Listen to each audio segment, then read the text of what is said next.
Holy shit, all you guys are here, hello. I was still setting up hello to the diet and spaghetti. Yeah, making sure you guys never sleep, though. It's funny because I took a nap myself before starting stream, and I was supposed to stream a little bit earlier, but I didn't. Hello. Give me a few more minutes though.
Okay, what is up with my screen resolution on this game? Hold on.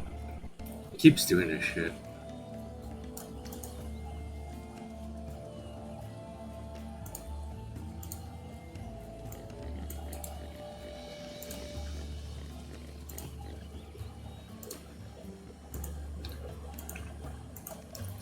Okay, I think that should be fine now. Dude, why does like I really don't know why Dolphin has that as a feature. It's so weird. Like, does the emulator need to like emulate that in order for it to function well? I can't see my option to turn that shit on. Oh well. Anyways, I think I should be ready. So hello everybody. I hope to the dodge. Bye. I hope you guys never get any sleep today, lol. Any go to work tired, lol. Just kidding. I probably will be going to work tired myself. I started to stream a little bit late today, but that's fine. I don't have a long shift tomorrow, so I think I should be good. Anyways.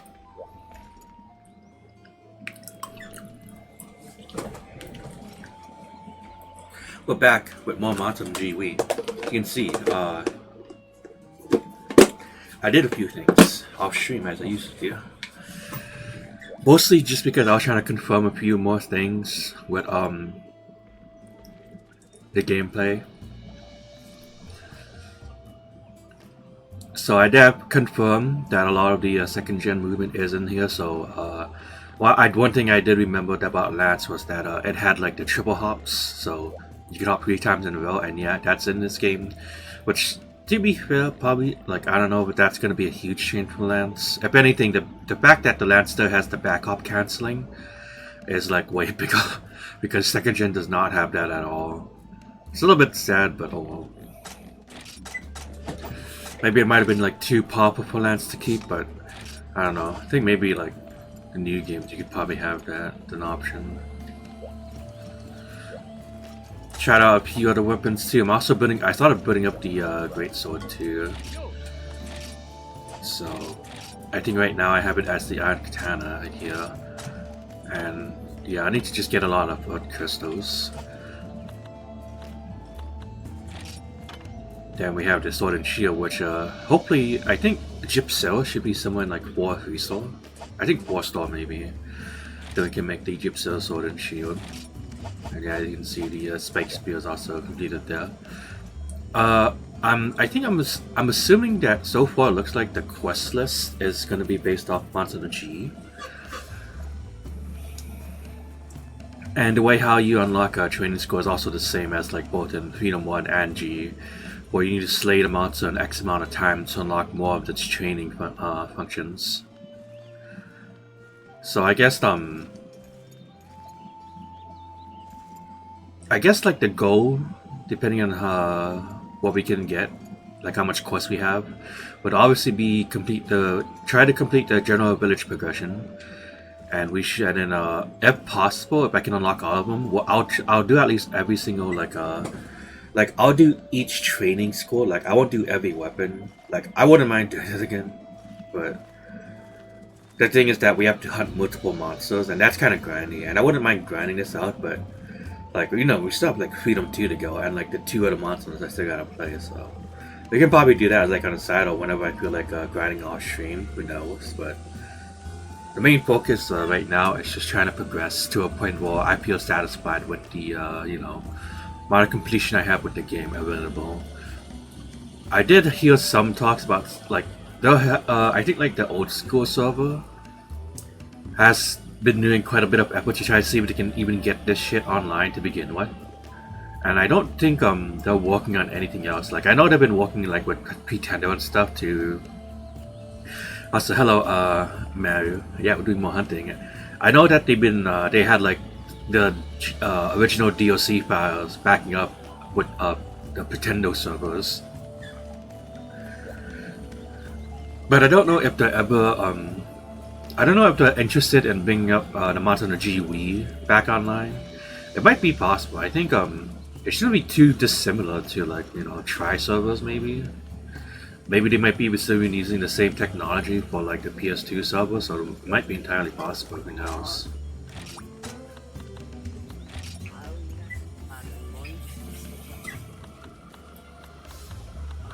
Let's see. Actually, you know what we're gonna do? We're gonna do that Python neighbor quest. Why not we just start up strong, right?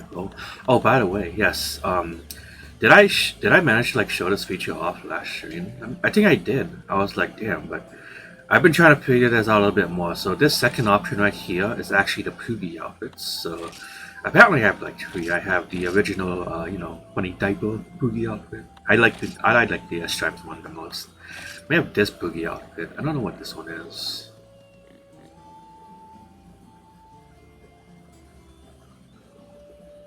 But we're gonna keep them on the stripes. I don't think there's any like any change benefits to Poogie on the outfits.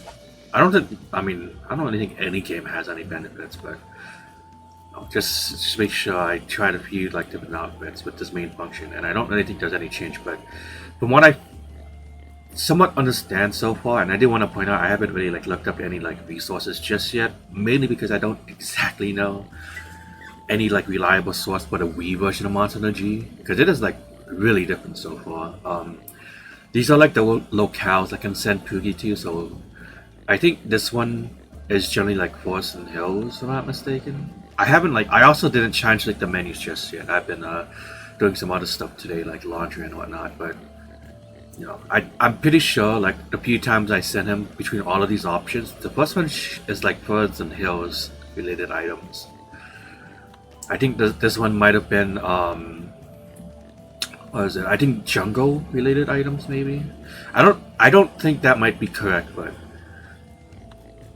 this one might be desert, and I have the suspicion this one, like all of these three might be each one of them because specifically I remember picking this option last time if I remember correctly, and we got those Seplo scales, and obviously that's like a desert monster. So, and then there is like some item differences I do get between these two, but I don't necessarily know if whether or not any one of these are like better materials or whatnot. All I know is that apparently I just get a whole lot of them, which is kind of crazy because no matter what I give Kugi, I'm just gonna be honest, the amount of items and the quality of the items that he gives me is like completely overpowered, man. Like this is like unironically on the same level as the Meowster Hunters in Generations. It's literally just like it's literally that strong. Also, yes, it is MHG. Hello, Sparky.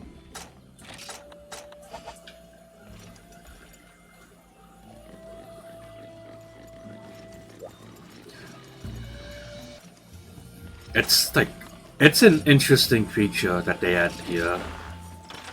And if I could be like completely honest, like I don't know, like I kind of don't like it because they actually done like a whole lot of like even like smaller changes. Because like I didn't like comment on it, but I realized it like after the fact. Like this lady here, like she already immediately sells like potions. She has like I think these are already like in like the default stock, but I don't think the trap tool is. But you also got like some decent ammo. But I think like the fact that she sells potions is kind of huge. Because you're supposed to actually wait a little bit before you can even buy potions, but I think she sold potions almost like immediately.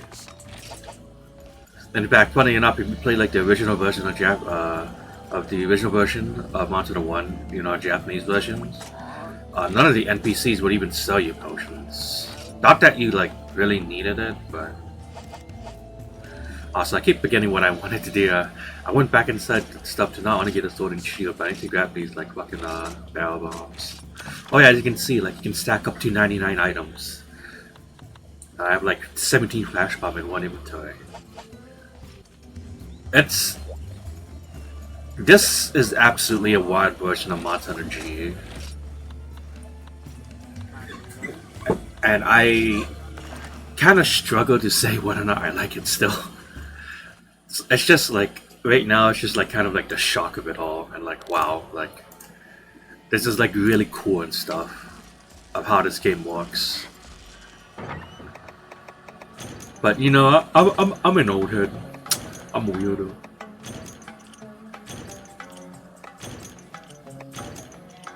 And I might not necessarily be like a huge fan of most of these changes, but it is undeniably like a pretty cool version of Monster Hunter G at least. Like I definitely would be crazy enough to tell you that you should just straight up just play like the PS2 Monster Hunter 1s if you have to expand Generation 1 Monster Hunter.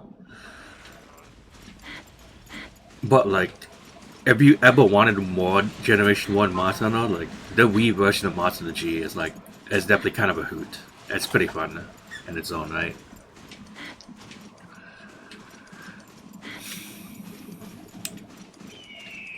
Alright.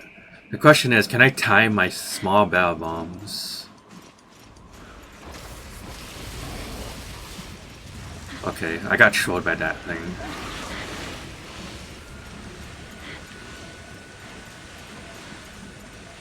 Let's see. How wide is the sweeping angle here? I think they should stop over here. No.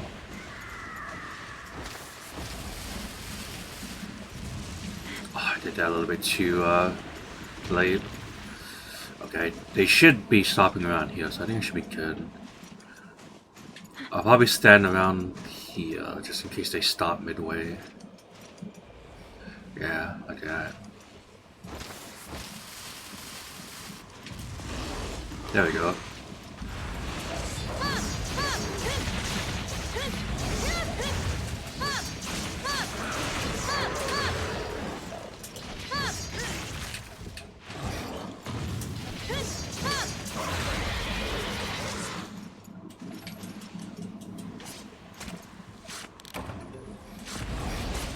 Alright, we got one.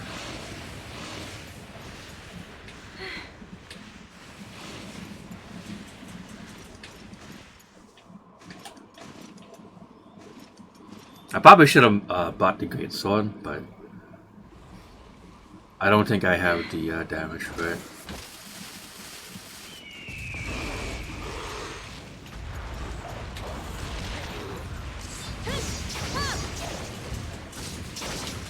Whoa, okay.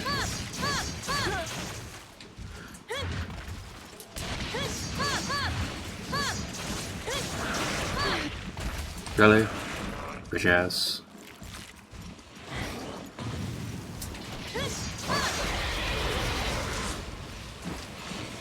Wait, did I bring that stones? I did. Okay, never mind.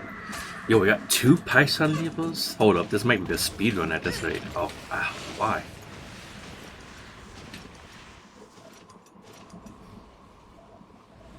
Okay, yeah, it's gonna stop there.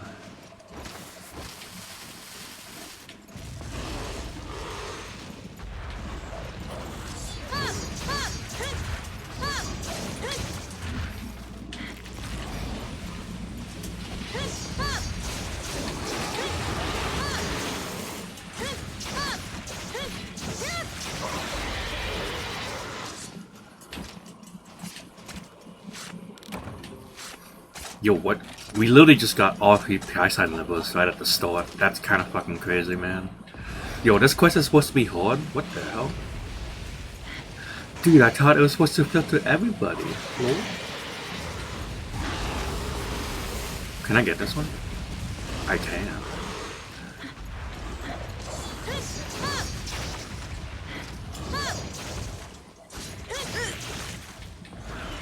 Okay. There is like some input dropping on Sword and Shield here, but this is like kind of like the same input dropping issues on like Monster and G, admittedly. I think there's like less about, well, I mean it is input dropping, but the thing about like PS1, PS2 Monster is that they have like a queuing system that's kind of similar to what Capcom did with some of the fighting games. So like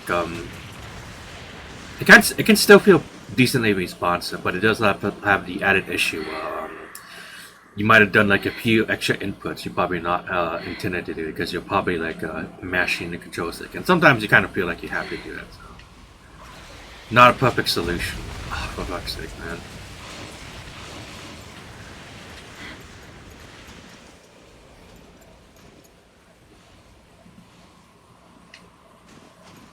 Are they even going like the proper like smooth way anymore? Are they like going separate?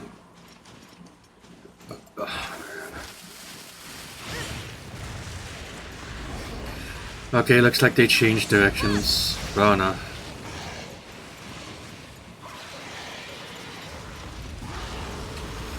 Damn, that one on the floor.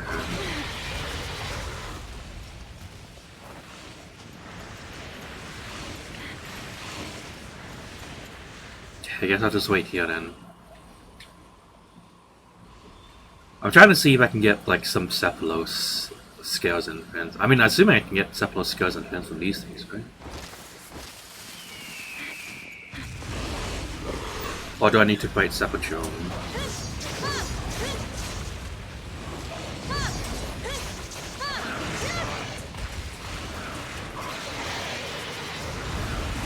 Oh, bitch ass.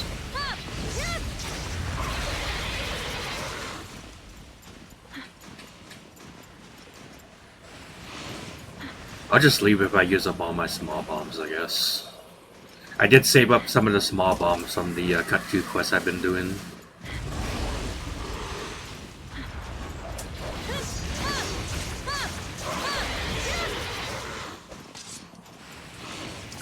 Did we get anything this time?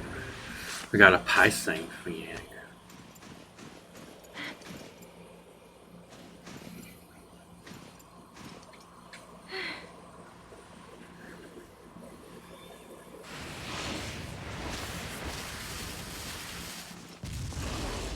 Ooh, we got him.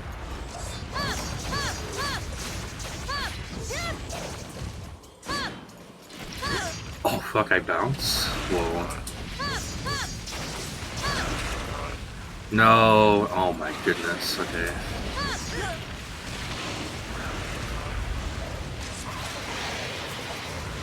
That's fine.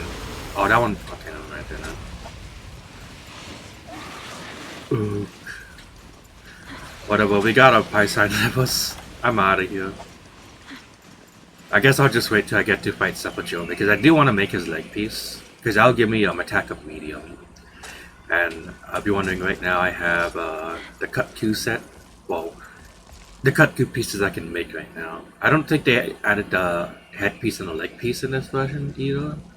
Because I think I'm pretty sure it took until those.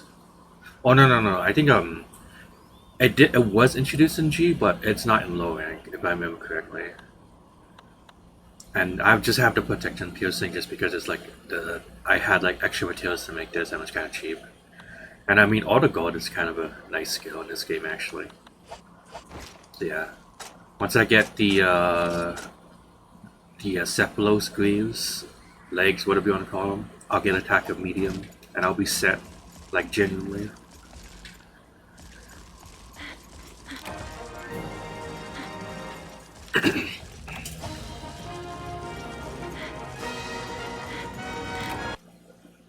Oh shit, 20 seconds. I was gonna like, oh yeah, I forgot I could mine at 6, but I probably should have done that before I turned those in.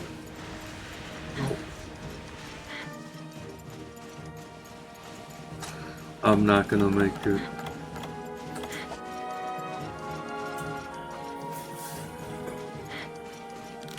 Sad.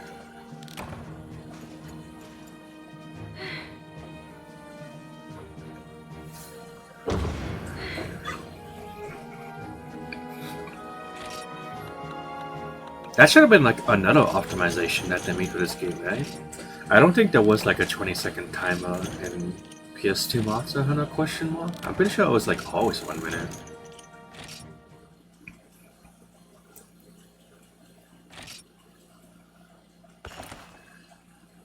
Alright. What other quests do I need to do? I'll probably need to do that egg quest.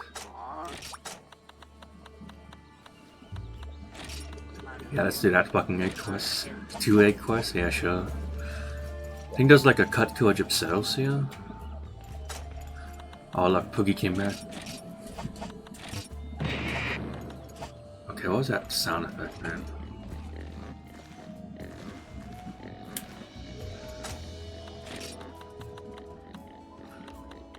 Oh, that's probably because he probably didn't bring back that much use items, but still, like, 2 flash bugs in the context of Monster Hunter G, I don't know, man, that's like super powerful. Oh, actually, I should keep those fire hooks too. Alright, we'll send them back out here. Like, if he gets a good roll, like, honestly, like I said, like, even with a bad roll like that, like, that's still, like, a lot of useful items in the context of Monster G. When it brings back, like, some useful items, like, last time I did this shit, he gave me, like, 2 light crystals and egg dragon toadstools. Like, I literally am not allowed to have those. And, like, if I was playing actual PS2 Monster Hunter G or Monster Hunter 1 at this point. And they're like, yeah, you can just have those, lol. It's like, yeah, okay, dude.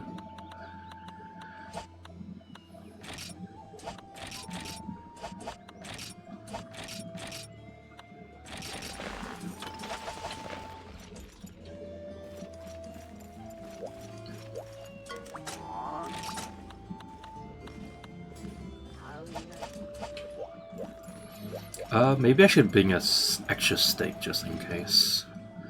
Oh yeah, also like random tangent, but like for some reason Poogie can just bring you back like these real steaks. That's why I have like 4 of them. It's also just kind of weird, but you know. Like where does Poogie get those cooked steak? Does he steal them from other hunters? He'd be a very bad Poogie if that's the case.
Is this just Atlas again? Or is there a cut to here?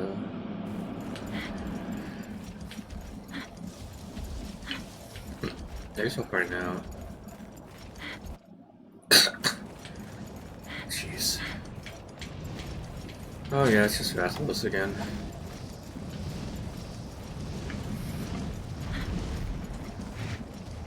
I mean, I guess I could probably get some Atlas materials out of this dude.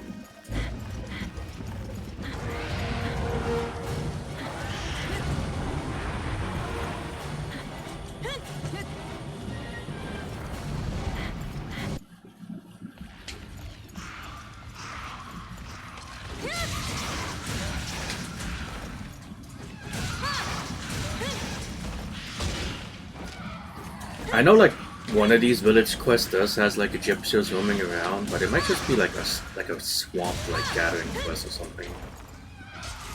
Kinda do want to get my Gypsel sword and shield rolling.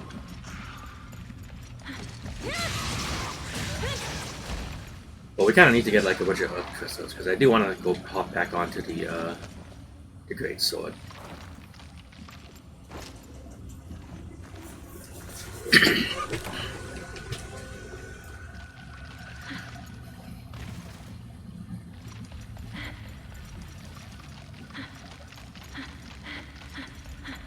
Yo, I still have like that really funny clip of like gathering an egg in this area and then somehow Ratloach just like face in through the wall to try and fucking spook me. Dude, that was like crazy shit, man.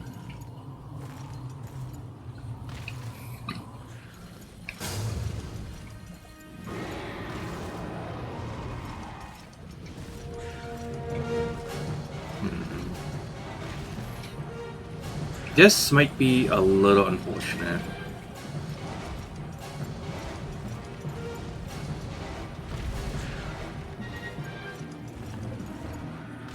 I'll try to see what I can do though.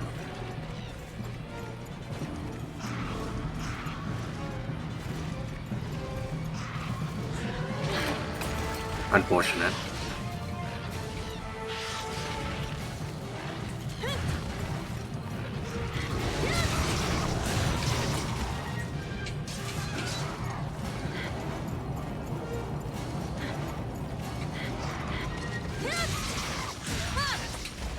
I was hoping I could like have the Velocipede just like get stuck in geometry there.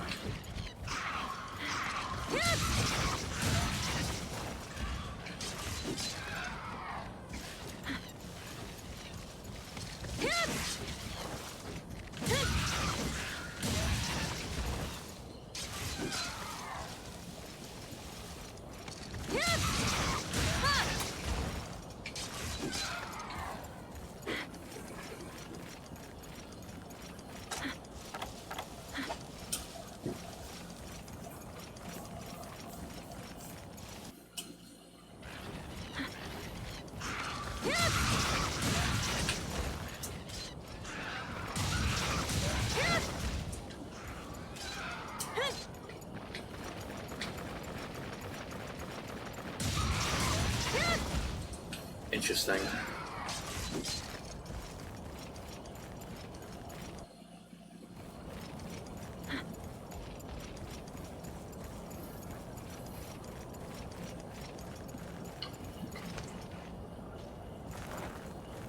The penis version, damn. It is true, it is kind of penis. Hello, Brown.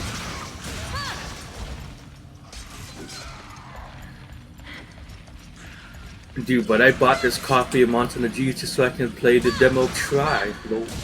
Aren't you excited for Generation 3 Monster? Holy, it'll be epic.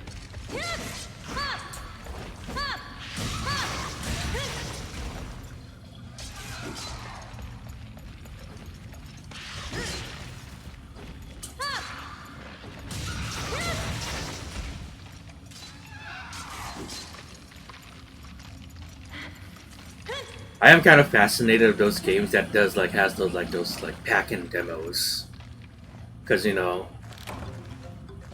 I kind of get the feeling that one of the biggest reasons why they even like made this version of Mountain and G is probably just so they can like advertised Monster Hunter Try by releasing it with the demo packed in. I actually don't know if someone like backported the not backported, but backed up the demo version of Try.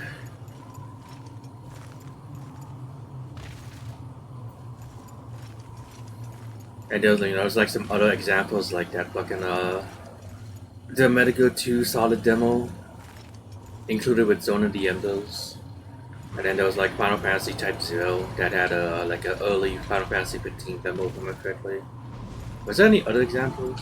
Those are just like the 3 examples I just personally know off the top of my head. But I don't know, I just find that shit like really fascinating.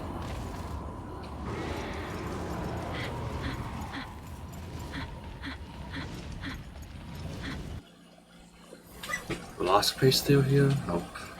They're probably gonna be in one though. Cut 2 gods in the building.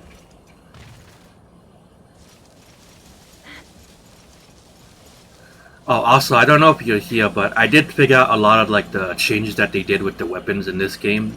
So obviously, I think like certain mechanics from Gen 2 isn't here. So KO is not an option in Monster Hunter G Wii.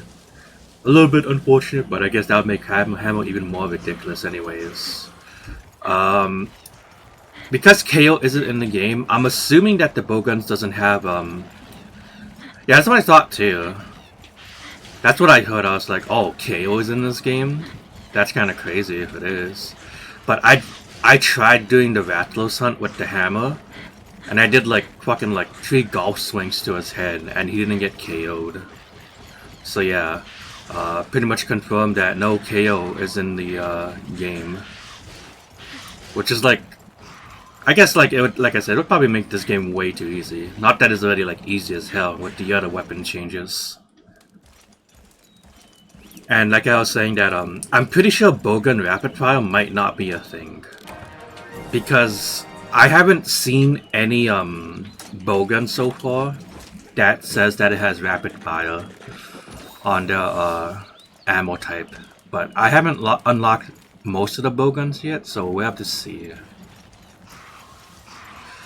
But I'm just gonna assume that if KO isn't in the game, rapid fire isn't in the game either.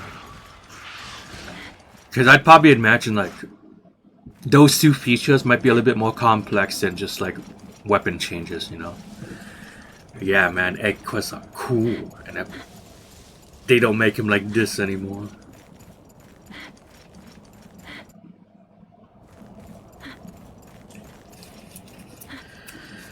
So yeah, Great Sword has charging, and it is like as strong as you would think would be in this generation, especially with how some of the AI acts. I'm currently trying to make a Great Sword. Right now, the Spike Spear is just like still like the OP option, unfortunately. So I made that. I'm making the Gypsel Sword and Shield though.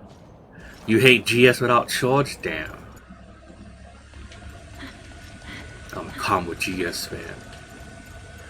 But I do think Charge GS might be like a little bit too overtuned, specifically for Gen 1 AI at least. You have to at least admit that. Cool. I guess we can just go out to yeah again.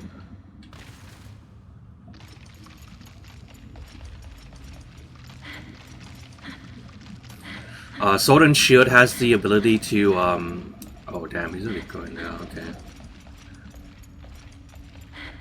Sword and Shield has the ability to use items unsheathed. Which, I don't know exactly how helpful that would be, but Sword and Shield does has like the upper slash that you can do from Gord. Which is pretty nice, because, you know, you would otherwise get like the pro combo if you start off with the jumping slash. So you don't need to like really position yourself every time to do the 4 Sword and Shield combo. I don't think there was any changes between dual swords for Monster Hunter 1 and 2.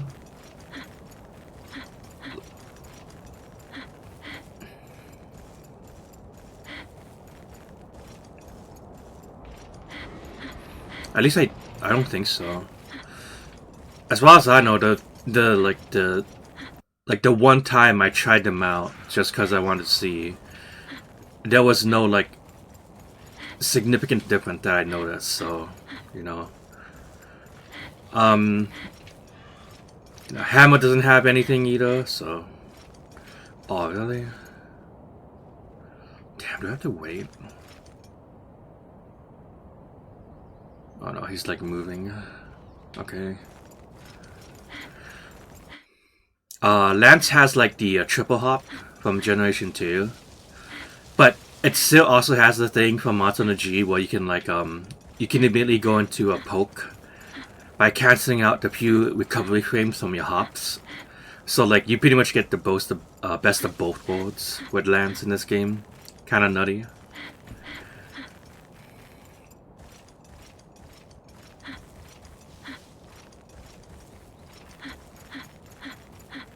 And I think that's like most of the like significant Gen 2 additions to the weapons that I can think of.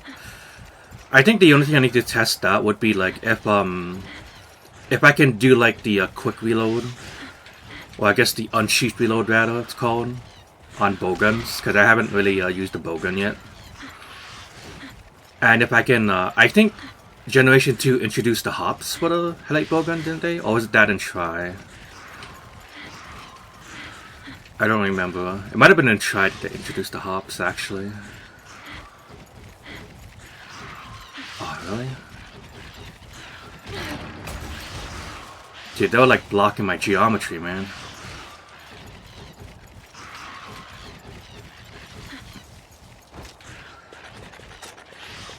Okay, I still have a real stake.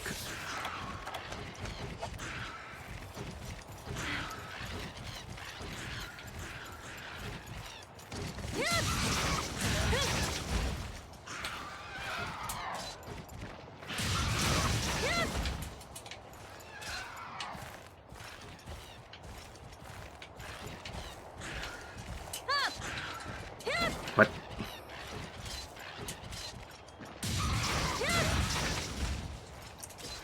Oh, also, I've probably seen the screenshots too, and I was like talking about it a little bit earlier before you came in, but yeah, like the Poogie shit is kind of like, you know, like apparently people would explain it like Trenia, and it's kind of like Trenia too. It also kind of reminds me of like just like that Meowser Hunter shit from like Generations, like, you know, obviously without the minigame, just with the item collecting.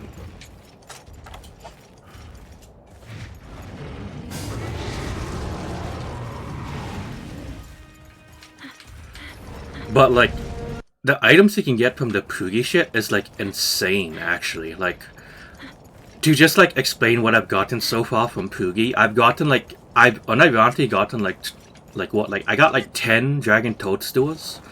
I've got like 2 Life Crystals. I got like 3 Mega Nutrients. I've gotten at least like 10 honey from him. And like he just deadass gave me like 10 paintballs and like 4 pieces of like raw rail steak. And I was like, dude, like Poogie can just like deadass just straight up just give me cooked meat. Like, where is he getting this shit? Is he just stealing from people or something? Like, what the fuck? Also, hello, Brigo. Trenia's a homie, help your boy Snake? Damn. That is true, though. Hello, sir.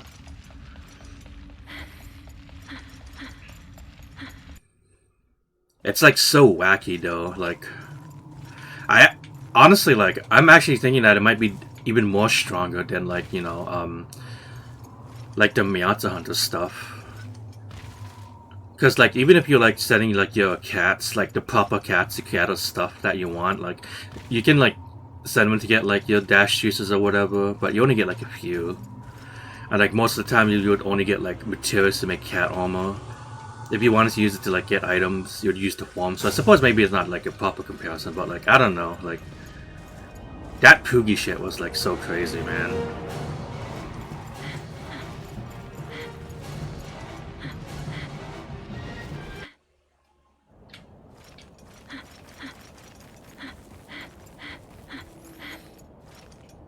And obviously, like, the last thing was that you can't eat a meal at the table near the old man.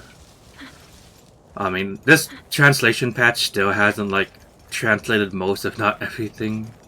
I mean, why did I say that? Its translation patch has not really translated anything yet. Like only like the bare like minimum. So I don't know exactly what pieces of food I'm picking on the food table, so I don't really use it. I'm assuming it's just the same meals that I would eat in like you know the rooms. And it's probably gonna start off at like the basic free room. Was it the pawn room or something? And I guess maybe it would go up to like the rook room maybe in terms of food quality. Or maybe the bishop.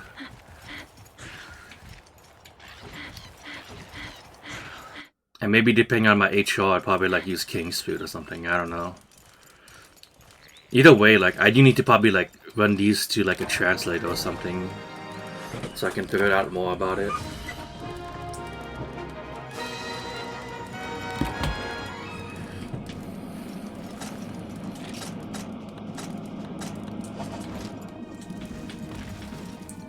But yeah, very interesting game so far. It is a. I would definitely say this is a baby game though. 100% a baby game.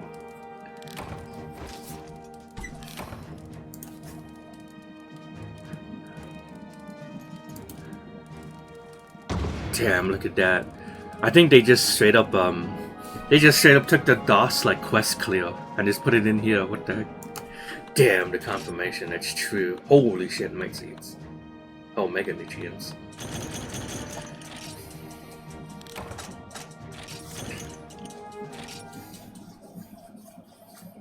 It's like, yeah, I beat like Ratlos in like the in the egg quest without much effort at all. 100% baby game. Lol. Alright, what you got for me, Poogie?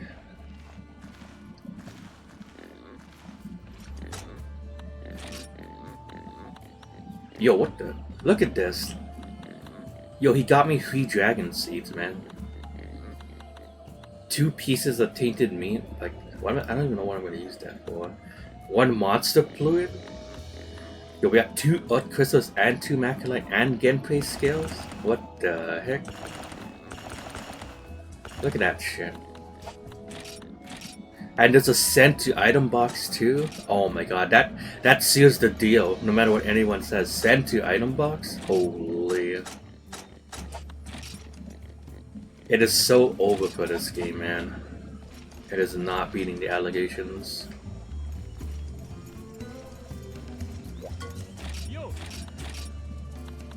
Let's see. Need 6 more earth crystals and. Let's see, is that? Let's see.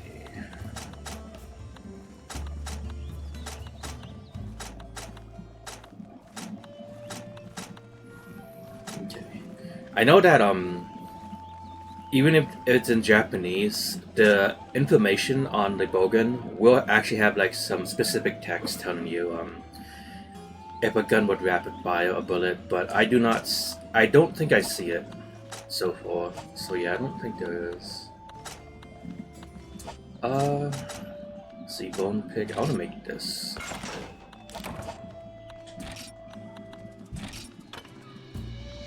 And I need money. What else do I need to do? Special mushrooms?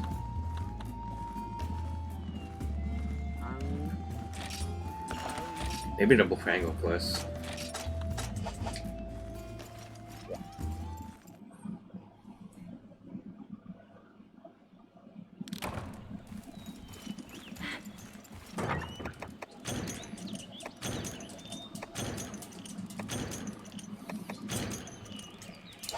But I mean, you know, I think this game still has like a lot of this game is still kind of showing up to grind. You know, it is taking me 5 years just to get like 20 iron ore kind of base, if you ask me. Lol.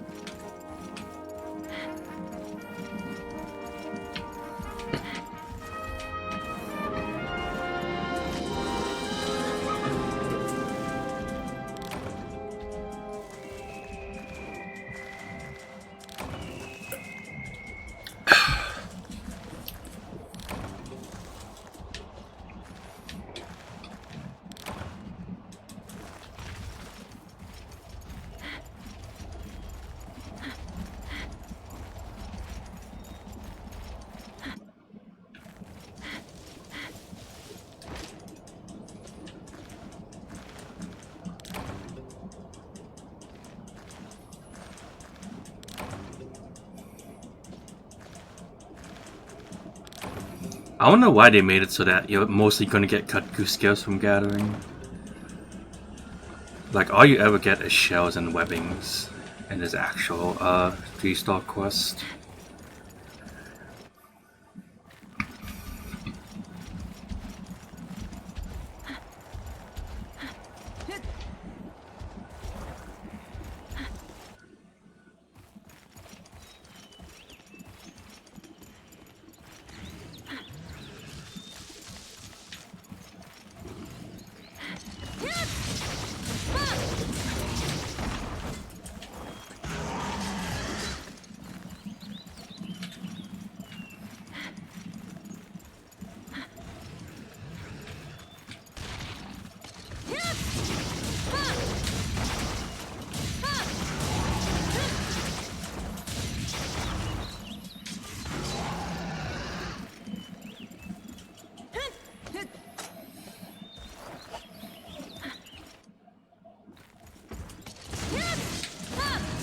Oh, okay. Can't see shit, bro.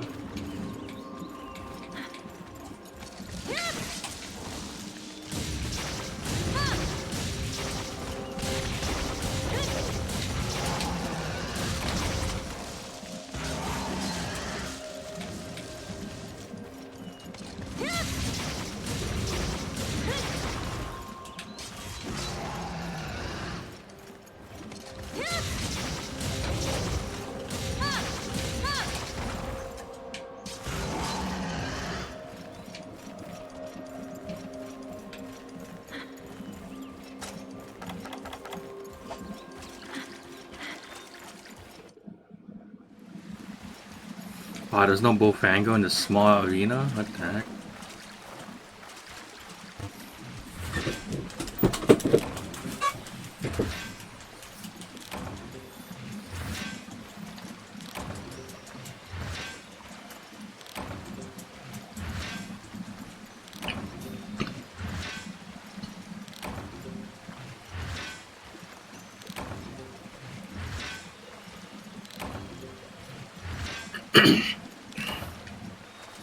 Also, like, I've been, like, doing a lot more gathering than I should be doing in Forest and Hills, and I just realized, like, dude, this place gives you, like, 50 million stone pieces. Like, what the fuck?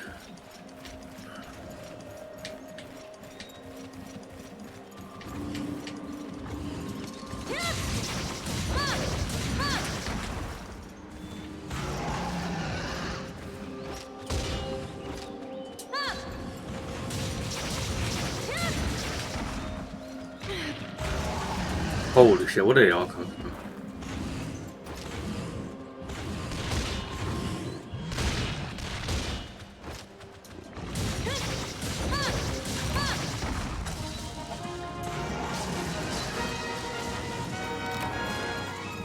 I don't know if I can make it to Area 5 from here, but I'm gonna try.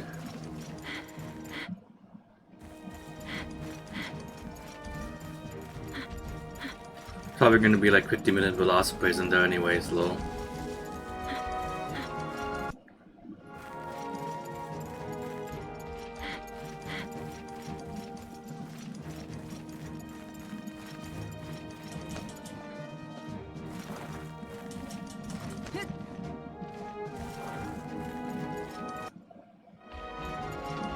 Oh, nope.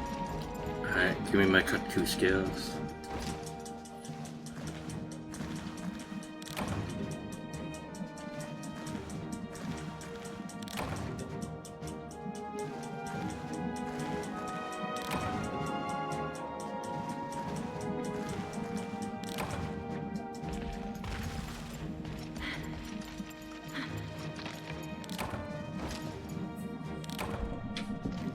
Damn.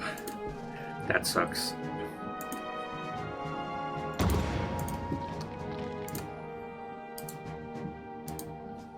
You know what? I kind of miss the old, just the plain text quest clear for Monster G4.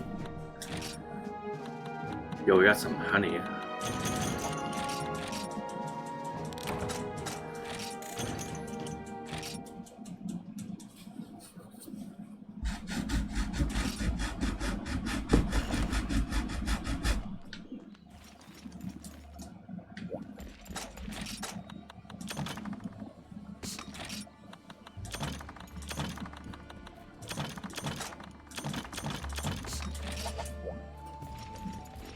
did I send my Poogie out? I don't think I did.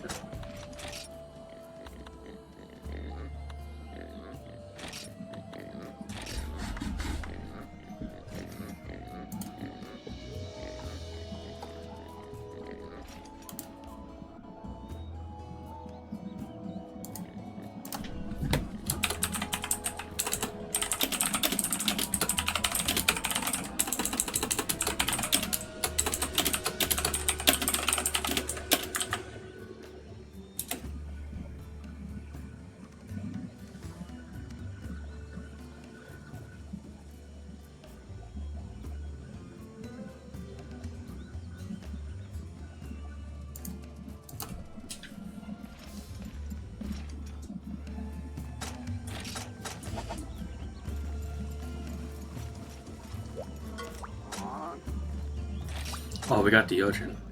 D land, as in like no spaces, so it's like the land. Shock. Yo, we can buy Sepulchre, we can get our leg piece now. I guess I'll just use Lance against them. Skip that. Get my small bell bombs. We have 3 mates, since I'll eat one of us, I suppose.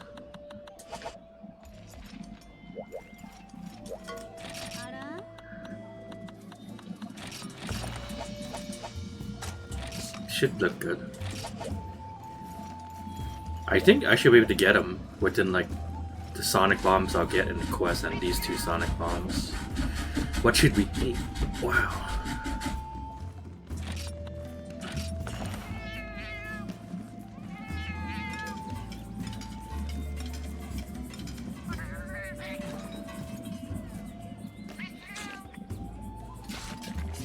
I do think it's kind of an interesting feature that they did put the ability to eat in the village. Oh, that did nothing.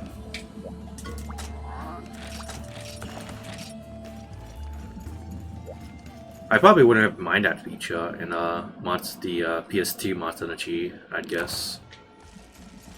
But I don't think I would necessarily need it either way. We got 4 sonic bombs.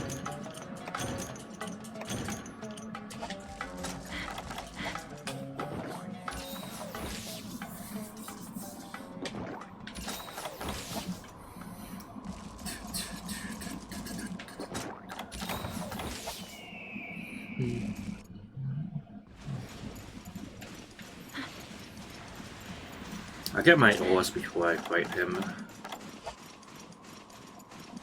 What's time? True. It's a strange concept to me. A social construct, if you will. Lol, just kidding. Hello, Crimson. What you been up to, lol?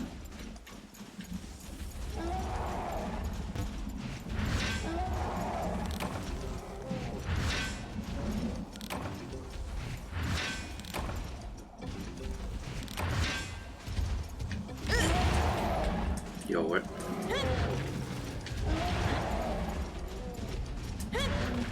You've been playing the new not RuneScape, so RuneScape 3? Lol, haha, just kidding. What is the new not RuneScape?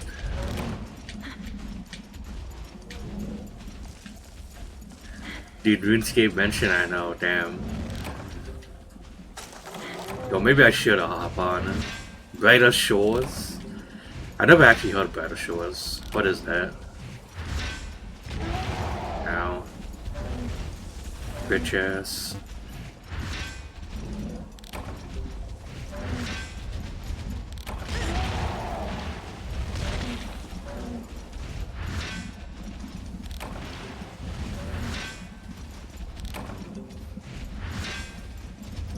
Alright, but first question is it that is it Nexon? The new MMO from the Goa brothers, the original creators of RuneScape? Damn. Who's working on RuneScape right now then, actually? I'm wondering.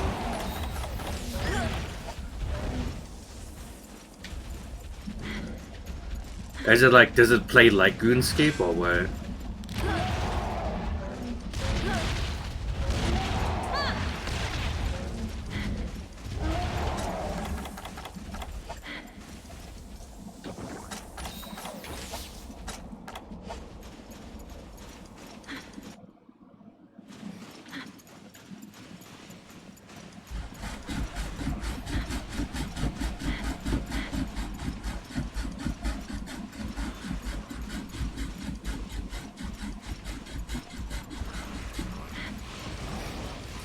grinding levels on skills and awards on a good system and all that. Damn, that is crazy.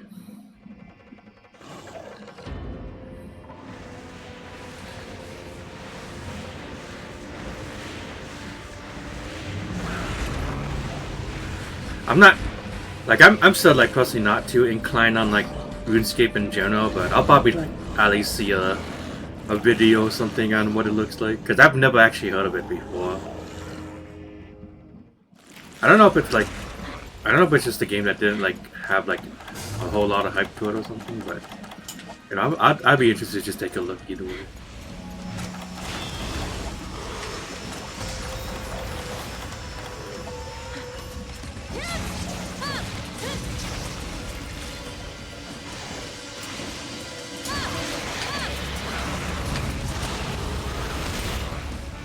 Yo, that knockback? Whoa.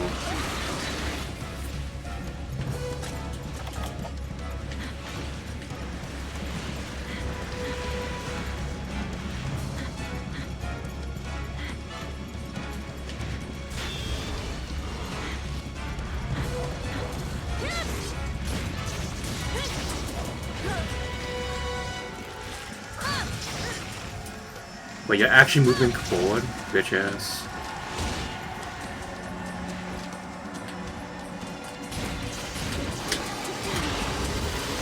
What? That hits?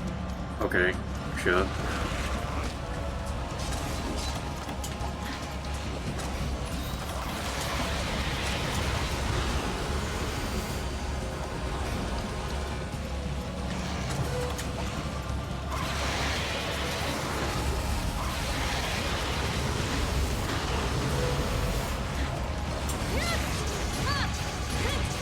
It does sound kind of interesting. I do want to like take a look and see what it is, anyways.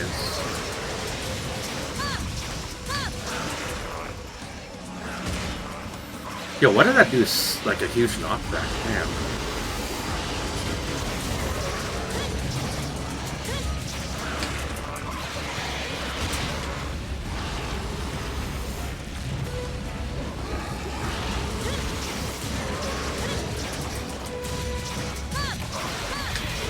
Damn, he got obliterated too. Damn.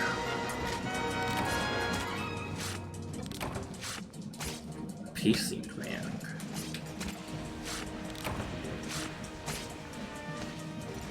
I think I need like 2 fins and 1 skill from Cephalus. Or Cephalodrome rather.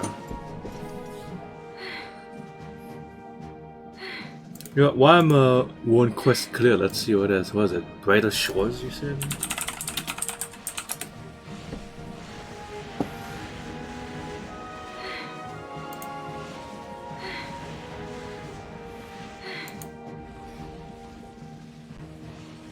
Oh damn, I see some of my usual RuneScape heads on this game too. Maybe this might be epic.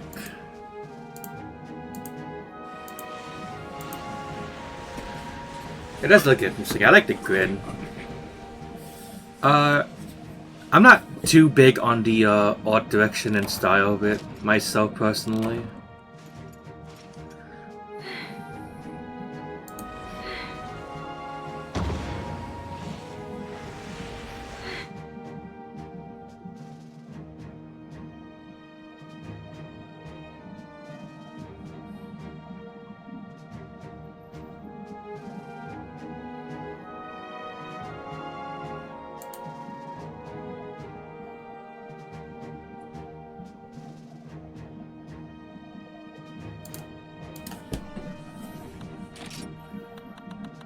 Yo, what the?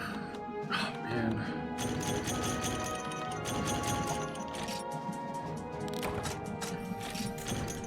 I mean, this guy gives me a lot of money, I guess, but still.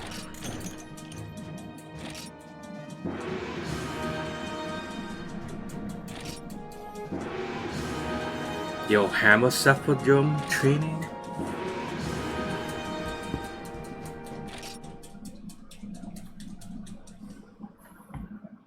But yeah, it does look cool, and I guess like it seems so far when I took a quick glance at the reviews, it seems like a lot of people has been impressed so far. It's like, oh damn it, finally we got RuneScape 2. That's crazy. You know, that's always strange to me. Like, I haven't really followed RuneScape, but all I've heard was that there's like original RuneScape, and now it's like old school RuneScape, and now there's like RuneScape 3. But then I'm like, damn, was RuneScape so good that it skipped 2 and it went straight to RuneScape 3? Okay, that'd be kind of crazy.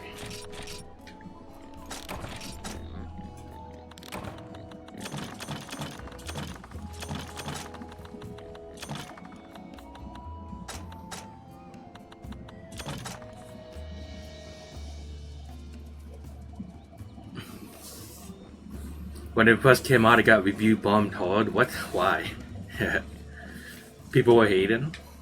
What people called old school RuneScape is RuneScape 2. Oh, really?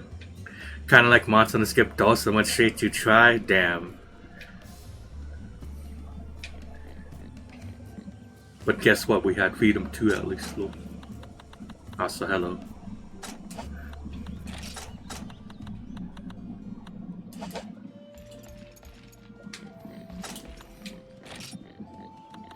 Oh, is this a new area? Wait, no, this is a new costume, my bad. Oh, we got the watermelon Poogie. Alright.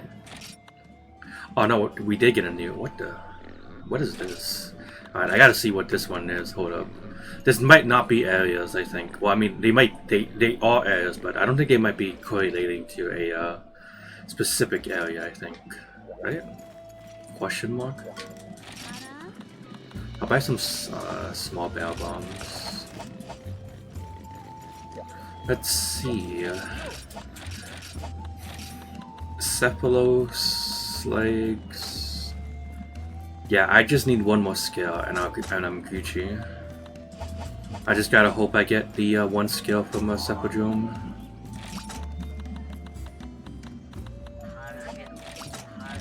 Let's see. Gendrome. There you go, Cephadrome.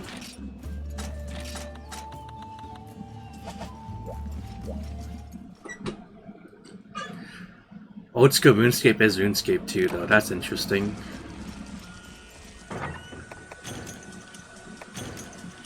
You wanna give me some cool lore about RuneScape? I always thought old school RuneScape was just like one of the like first like, oh man, you really miss like the old style RuneScape, but here you go, lore. And obviously it has like its own new builds and what's just like they're still making content for like old school RuneScape, absolutely, but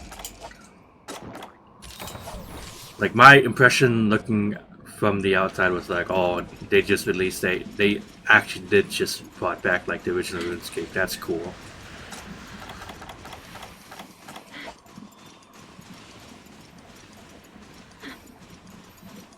I don't need the QRD, I need the FRD, the 4 rundown.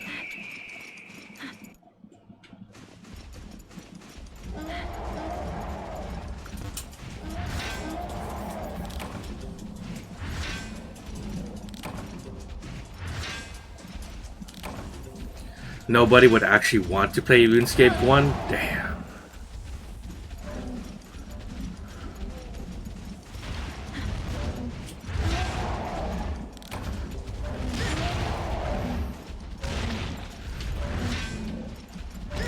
Dude, what else can I say? I think the world just cannot handle Ultima Online anymore. Oh.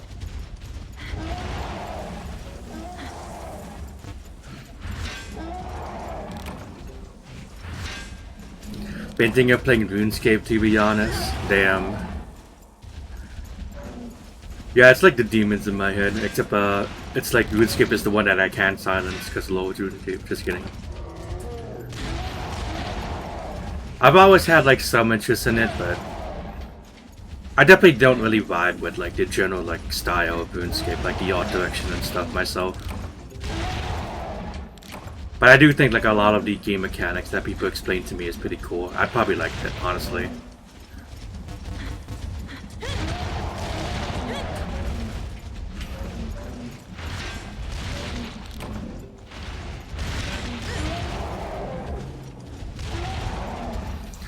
Rider stress that's holding your attention? Damn. Alright, but real shit. What's better, Better Shores or Final Fantasy 11? Well, just kidding. But what's better? Better Shores or Dragon Quest X? Holy. I'm gonna need a real answer for that.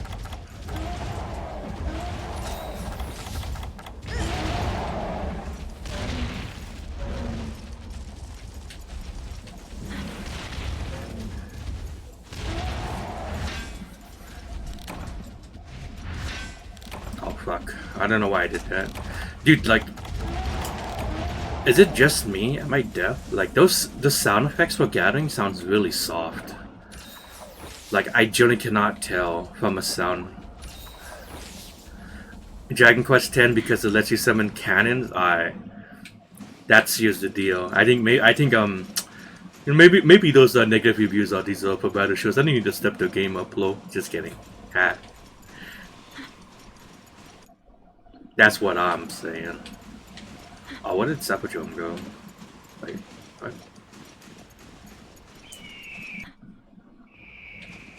Oh, there he is.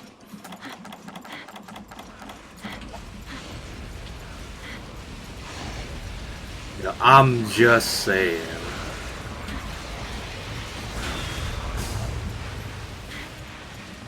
That looked really weird.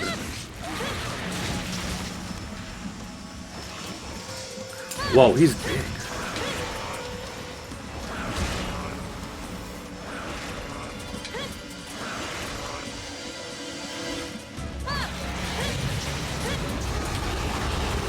That's what she said, lol.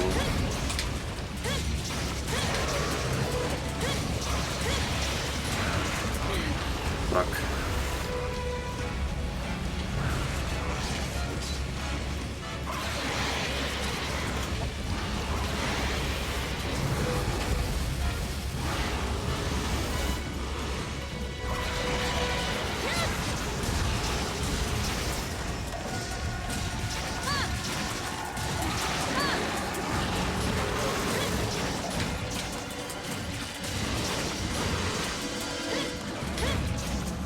It looks like a surplus that was left in the oven for too long. I mean, yeah, pretty much. He's baked well done. Dude, he's been really enjoying that sand, man. I say.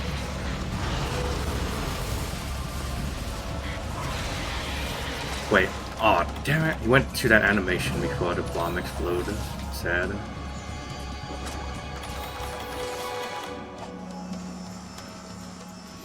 Sun-baked layers looking motherfucker. Yeah. I mean, I don't know, some people are just really into tans, yeah? They would just like go into like that little like hyperbolic tan chamber or whatever it's fucking called. And just literally make their skin like deep fried for some reason. I don't really understand what the appeal of that is, to be honest. It actually sounds like incredibly unhealthy even, but I don't know, that seemed to be a popular thing back in the day, wasn't it? Okay, cool.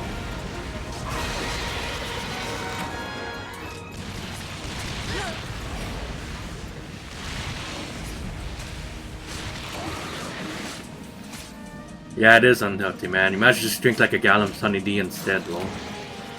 Oh, we got the Cephalus skill, nice.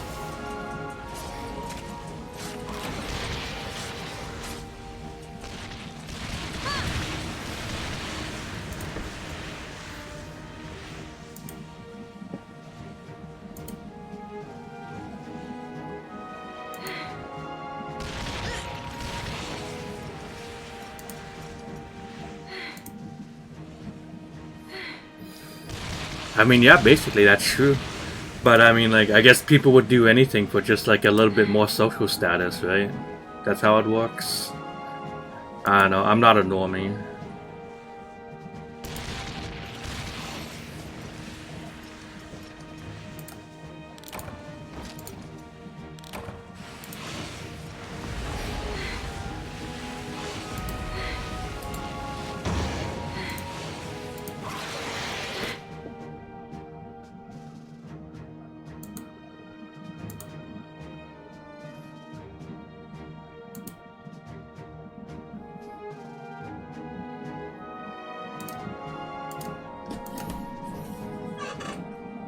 Going to the beach occasionally sounds like fun. Yeah, all I need to do is just walk down the street and I'll reach a beach over here where I live, lol. Just kidding. Wanted vitamin D bed instead? I could use some health laser beams? Damn. Dude, just make a bathtub out of Sunny D. I think that'll do it. That island lifestyle, true.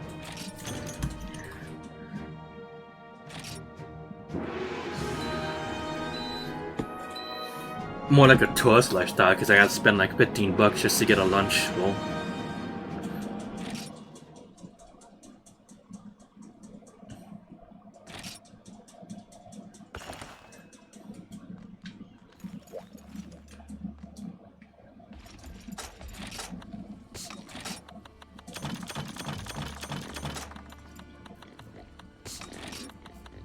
the coastal US life, true. Damn. I love tourism.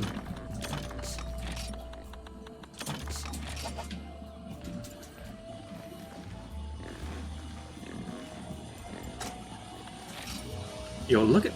Yo, I got frogs. Holy shit. Dude, I got like 9 Vespoid wings for free?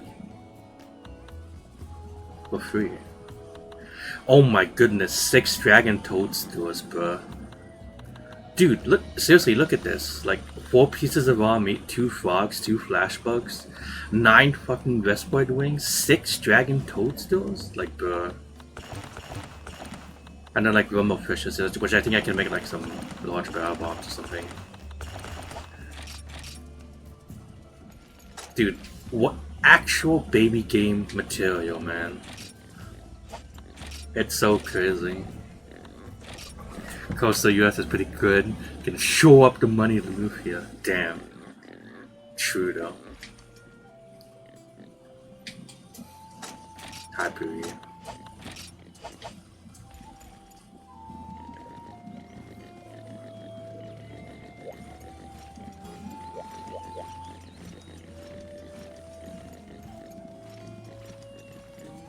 Look at him go.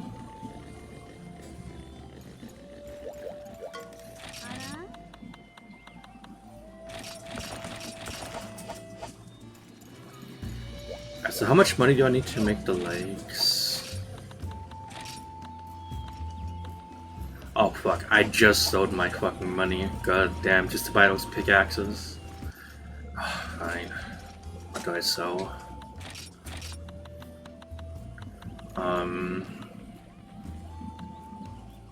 Best boy. I mean, I don't really need best boy stuff. I can sell 1 set below spin because I don't need more than that. Fucking, Python jaws? Sure. Python fangs? Fucking sure. You know, why did they, like, change his name so much? Well, I mean, it didn't change so much, but, like, they tried to localize his name as Poog. I think they did call him Poogie at the start, but then they changed his name to Piggy for some reason, and that, like, lasted for a few games. And they just went back to fucking Poogie. And now we have Poogie ratio going on in the latest games. Like, what's going on?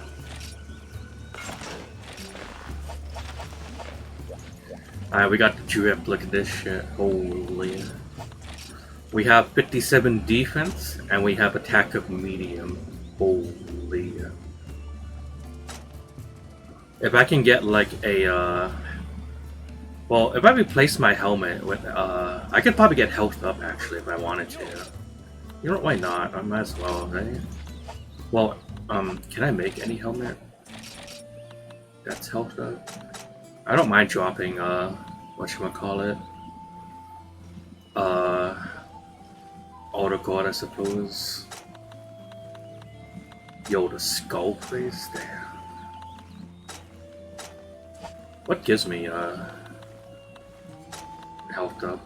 Oh, Hunter's Home. It's 1 defense. That one gives me 8 defense. Oh, this one also gives me the, thing I need. Yeah, I could get that, I suppose. Just so I can have, like, health plus 10, I suppose. Like, just a little bit of extra health. Oh, we got chip sales? Alright, I'm hopping on right now.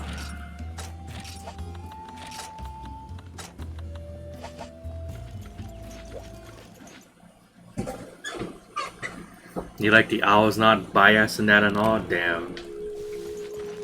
I see how it is.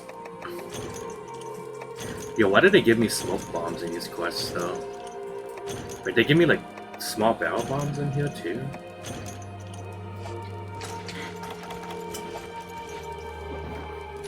Holy shit. Monster Hunter 1 Swamp. It's peak.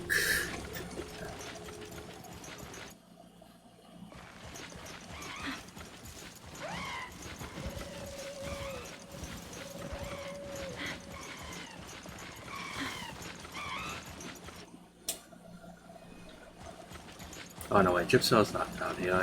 He's not in 5, isn't he? Or 9, maybe?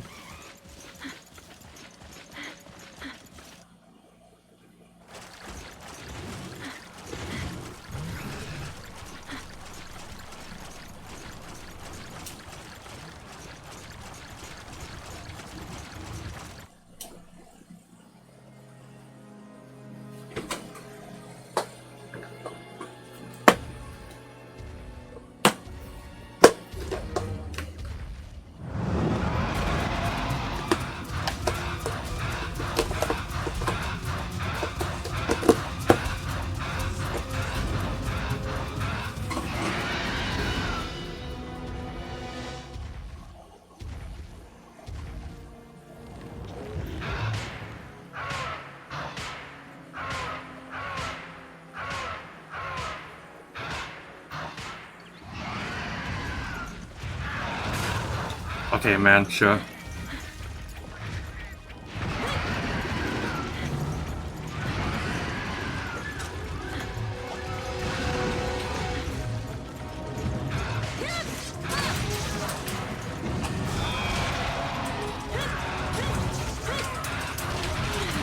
Oh, that's just so much fun. We see. Oh, for fuck's sake.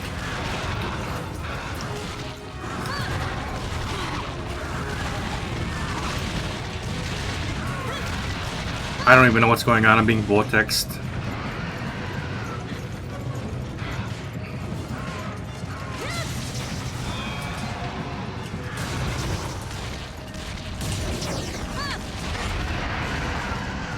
So help me God.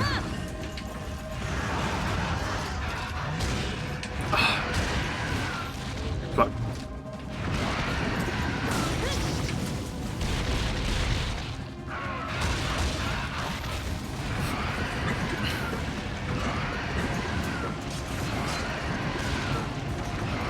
Okay, Chip Cells is helping me kill all of the both angles base. See, this is why he's the best monster. He's a real G. Oh my goodness.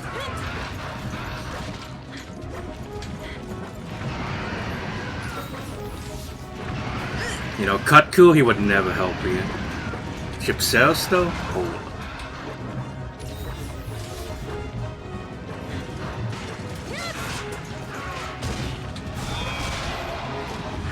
That both angle almost showed me.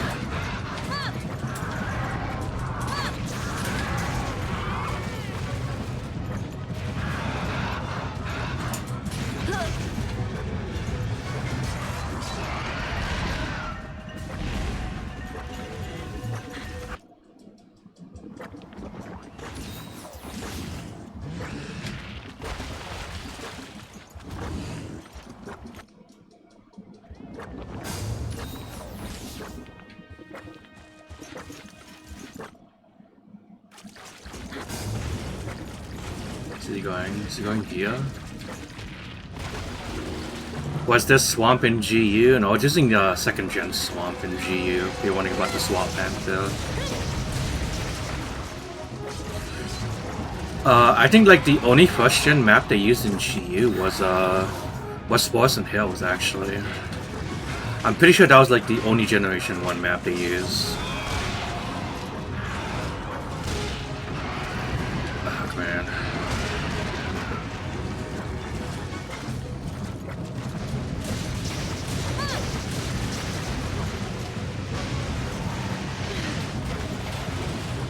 Okay, sure.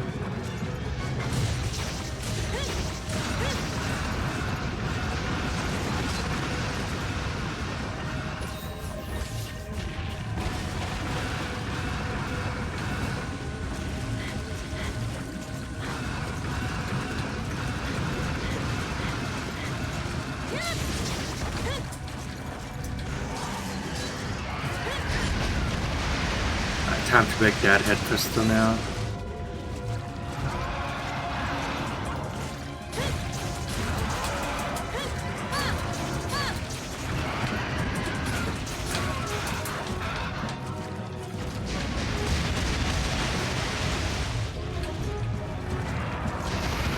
You hope the portable theme keeps reimagining the old maps like they did for Blood Force and Tri Desert? Nah.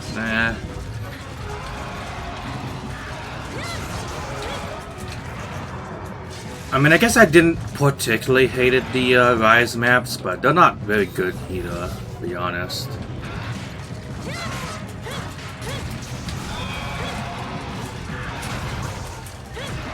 To be honest, I think most of them should be fine enough if they just like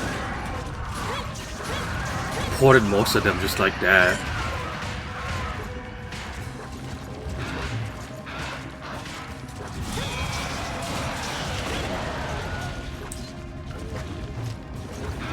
You think some of the maps are good? If I had to be like completely honest with you, I would say like if I were just to put the Rise map in a vacuum, yeah, like some of them were actually okay, but in a comparison, there's like no contest, man. Like I think like it's just overall poor quality. Honestly, like if I can be completely honest with you, like when I really think about it, every time they reimagine a map, they've never really been that good. I think like the only times they reimagine like some maps and they'd be like halfway decent would be like when they like put like, you know, they put it back all of the old maps into like Generations and stuff. Like, you know, Verdant Hills, Snowy Peaks or whatever it's fucking called. Like the swamp, like pretty much every old map besides like the desert. Like, ooh, I hate what they did to the desert in Monster Hunter 4U. I'm not gonna lie with you, man. I just like that reimagined so much.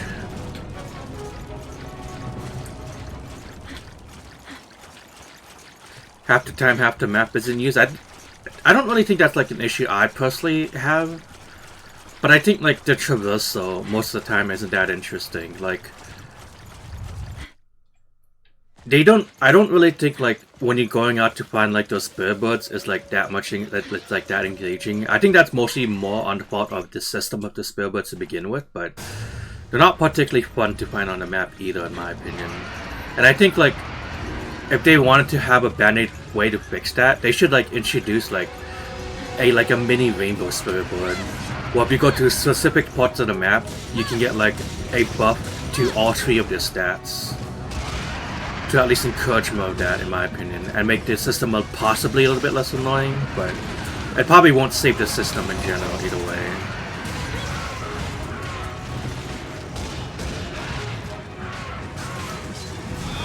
Spare bugs made traversal way too easy. The spare bugs, the one where you can like latch onto and travel. Not really that much different than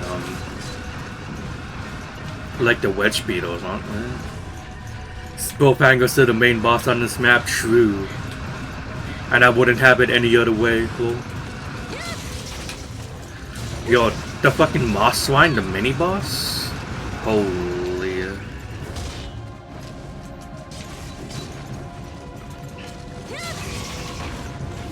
Like, I don't think the difficulty of the traversal is like the point, but I think like what I'm trying to say is like trying to traverse the map in general doesn't have like as much as the purpose as it did in the older Monster Hunter.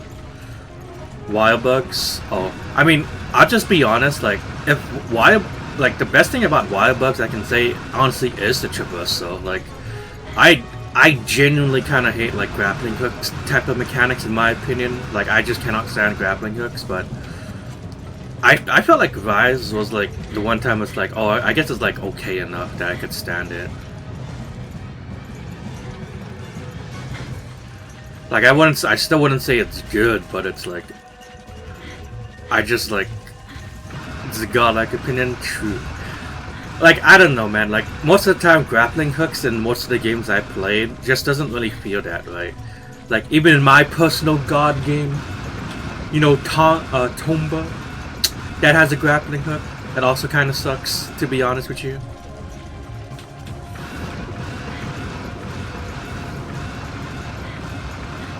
the way how to use it in the game is actually like a little bit interesting, but I still just do not really like the mechanics of it. And I think like the platforming systems they have in place outside of the grappling hook is far more interesting.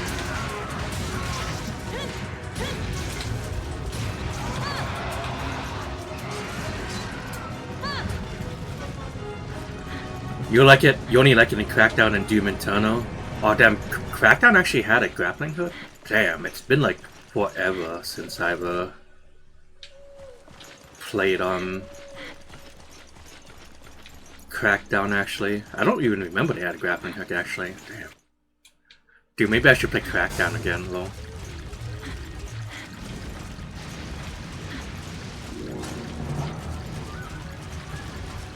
Ocarina of Time grappling hook. I would at least say, like, if you're using grappling hook as like a combat mechanic, it can be kind of like interesting enough, actually. Like, I think like Ocarina of Time's grappling hook, when you're actually using it to fight certain enemies, does feel kind of interesting. But like, I don't know, I don't really like it as a traversal option, especially when you use it in a very lazy way to begin with.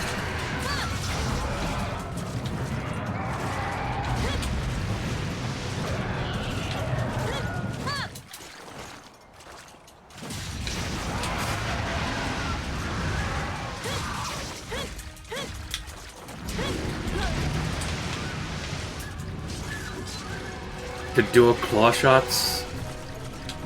I definitely haven't played a lot of Twilight Princess. I know they have like a dual hook shot, but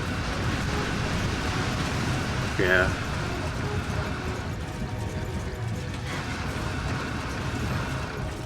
To be fair, I guess like the wire bugs and Rise in terms of traversal didn't really remind me too much of a grappling hook anyways. And like, it's more freeformness and like how you travel was something I thought was like pretty cool. And like, I will at least say, like, in a completely fair manner, I think, like, the idea that they had with Traversal with Wirebug was, like, a pretty half-decent idea. They just didn't really do much with it. And unfortunately, they made it so where the Wirebug is the thing where you just, like, be a fucking combat god and just, like, zip and zap all over the damn place. So I got, like, 1 Light Crystal and 2 Das Extracts, damn. Except I needed like fucking poison sacks and rubbery hides to make my sword and shield.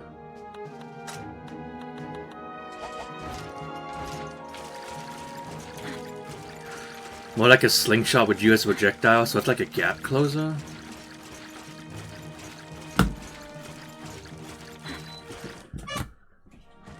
Was it like the Devil May Cry reboot that also had like a fucking like combat grappling hook in a way?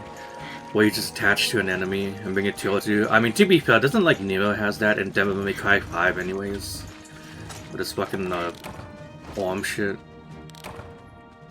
Or am I thinking about a different character? Well, I'm pretty sure that was just like something in the Devil May Cry reboot.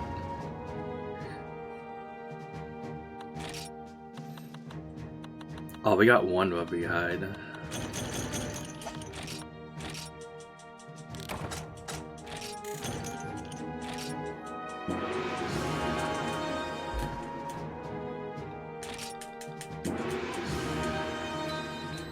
Yo, we got Lance training for Gypseros.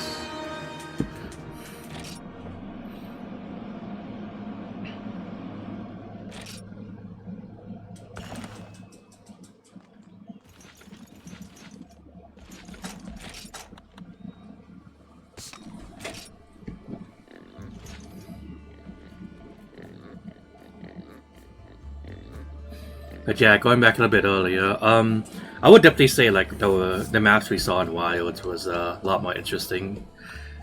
And like I'll just be honest, like if they want to mix like some nod to the old maps, sure, but unless they're like gonna do like a more straightforward and honest like approach to how the maps were designed back in the old games, and I think they might be able to do it with the way how Wild is made. So maybe you can. I think maybe I'll be interested in see that, but I'd rather them just like make new maps that just doesn't suck, and I'll be fine with that.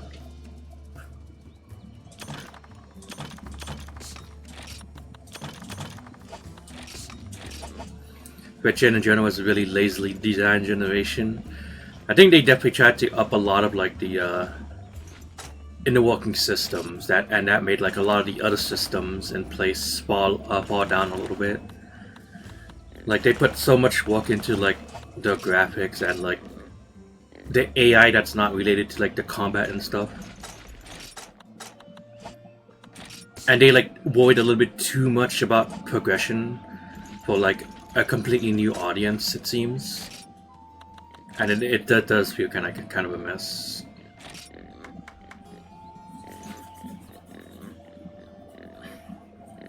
How do you feel about World Map design out of curiosity, me or Brown? Well, if you ask me personally, I would say that the maps they have in World ranges from like okay to like somewhat inoffensive to like it's honestly just kind of a bad map. Like I don't know why people defend like Ancient Forest, but I don't think Ancient Forest is a good map at all. Especially as it's supposed to be like a starter map. I think that's kind of crazy if you ask me. I'll always say this, but the way how they designed Wild Spider Waste is like a much better tutorial map for new players in my opinion. And like I think they should have started off you at Wild Spider Waste instead of Ancient Forest. Asa, see you later, Totodile. Hello. Ancient Forest is beyond bad. Like seriously, like I think it's crazy that those people who like defends it, like the life memes on it, man. Like I'm not saying like it's like a redeemable map, right?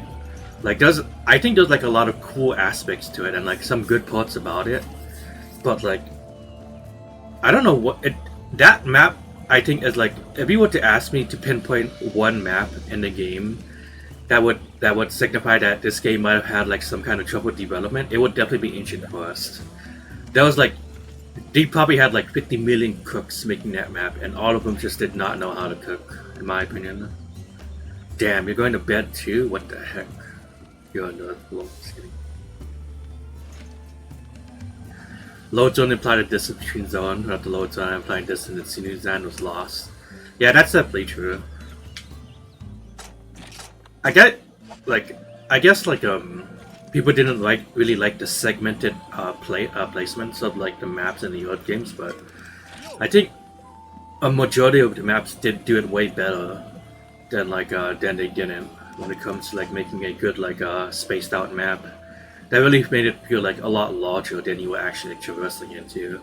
But my guess is that most people just probably played games that had like really bad maps in it. You know, like Third Gen, just kidding. Ha.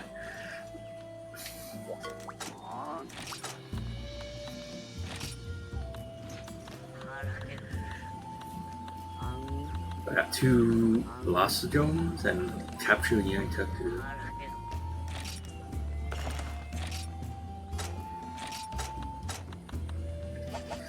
The natural rock formations you run on were kind of weird. There was a lot of people who was probably like guessing that maybe like some of the unnatural formations that you see in the Wilds map might actually have to do something with the story.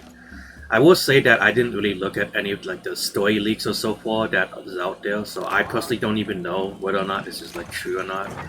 But like a lot of the people who's doing a lot of speculations about it, they seem to think that that this might be like an actual purpose thing, because obviously, you know, like Wild is trying to do like a whole epic story mode now. Whoa. And there's probably gonna be like some ridiculous reason why we just see like all these like insane formations in the Wilds map. So it will be bad, yeah, probably. Well, I like if I have to have like any kind of hope for the story for the for any future Monster titles, I think like they really shouldn't try to do a thing with like a more traditional like hero's journey type of story. You know what I'm saying? Like, not saying like the older Monster games did that as well. Like, for all intents and purposes, they're also kind of their own thing too. But I think what I'm trying to say is like, I don't really think they should make it so that all player character is super important. And I think like if the stakes are going to be high, it shouldn't be personal. It should be something that affects everybody, you know? Like, we shouldn't have a personal stake in just something that's happening, like an Elder Dragon. Like, the whole fucking continent needs to be in trouble with this Elder Dragon. if we're gonna have a story based around something like that. You know what I'm saying? The story will be a story mostly forgettable. I mean, I think what I will say is that um, I don't necessarily think a Monster Hunter story is forgettable. Honestly, like believe it or not, like there's like a like especially when I play like a lot of these older Monster Hunter games, there's like a lot of moments in it that I think like is very memorable to me. But I think like it's not that it's a traditional story. It really is like a story that I feel like mostly is told through like the experience you have in this game specifically. Like the story generally would not be hitting the same if I didn't grind up 20 fucking HRs in Monster Hunter 1. You know what I'm saying?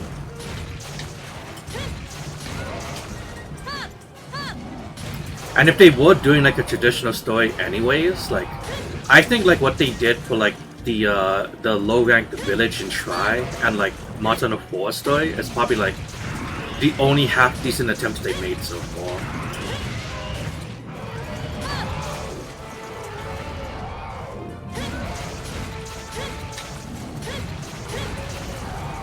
The story of Monster Hunter has always been like a tale of like a community between you and like the area you're in. Whether that just be like the offline village you have with all the NPCs that honestly do is like a lot of fun to talk to. Or you know, it's like the online portion where you're actually playing with other people to like do shit on. You know what I'm saying?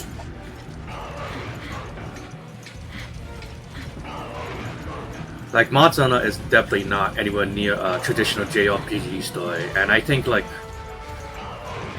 Monster Hunter would not do well with a story like that. Not even like if it was something like, you know, something like Resident Evil or Dead Rising, honestly. In terms of story.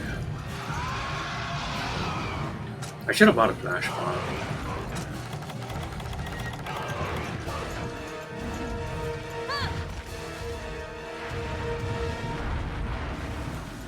But yeah, like, it's also like another thing I've been thinking about too. Like, I'm not saying like you're like wrong or anything, Rigo, but I think the one thing I've really noticed, especially with the Monster Hunter quote-unquote community flow, is that we have like a lot of these like assumptions about the game that like, especially when now that I'm like playing it after all these times, I kind of feel like I'm like, dude, like what all these like claims come from people? Like a lot of these shit is like so objectively wrong. If you ask me, like Monster Hunter is all about the boss fights. No, it's all about the job of being a hunter. Actually, Monster Hunter doesn't have a story. Well, it doesn't have a traditional story, but I think there's a lot of like story beats about it, and the way how you interact with the game's storyline is actually interesting in its own way. You know, shit like that.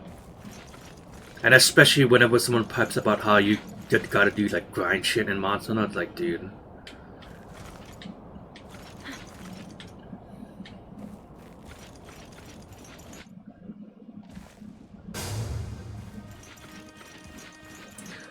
I think some people should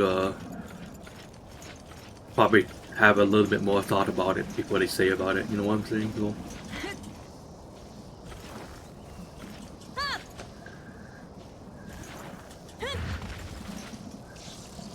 But listen, that's just been my take. I've actually played all the Monster Hunter games compared to most Monster Hunter fans, quote unquote, low.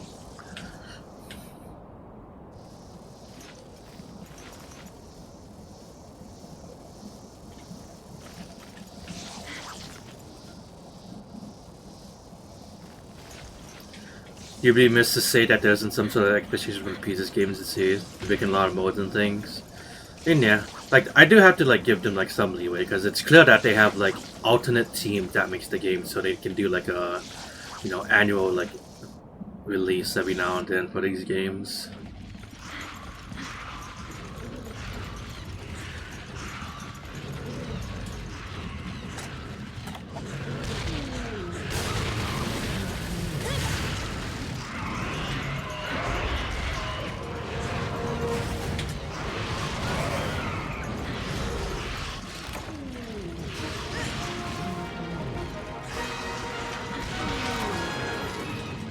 Okay.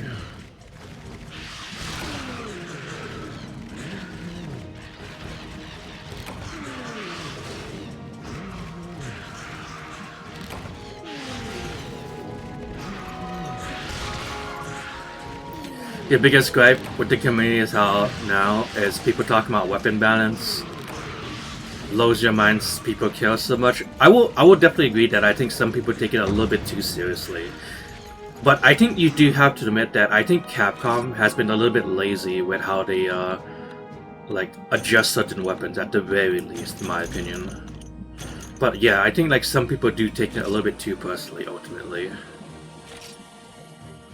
Biggest gripe with the community and there's lack of treasure hunt appreciation, true.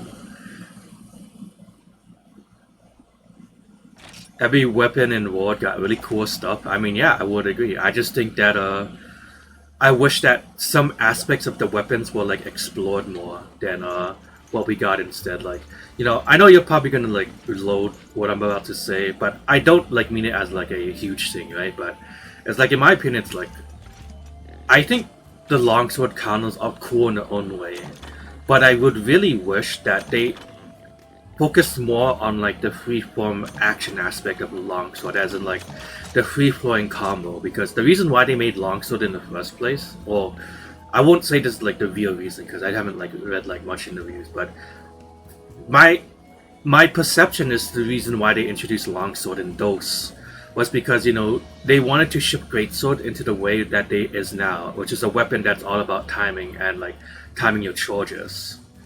But with longsword, they wanted to bring back the combo style like greatsword from Monster 1, and they actually expanded on that by adding like new combos and even like its own like meter to manage. That I have my own opinions about how ultimately what they did, like introducing resource management to weapons in the series is, but for the context of like old school longsword, I think it's like really good actually, like really fun and rewarding. And like I really kind of wish they focused more on that aspect about longsword, like doing more like complex combos, like keeping up your spirit gauge. And you know what? In Wilds, they actually are doing that in some ways actually, because if you increase your spirit gauge up to red, you actually do get new combos, and that's I will actually give that credit. Like I will respect that, and I think that they should focus more on stuff like that. I think they should stop giving weapons counters and like extreme dodges that's not your basic dodge, is my take. And that's why I think there's a lot of criticism about weapon design so far. So that's just my take.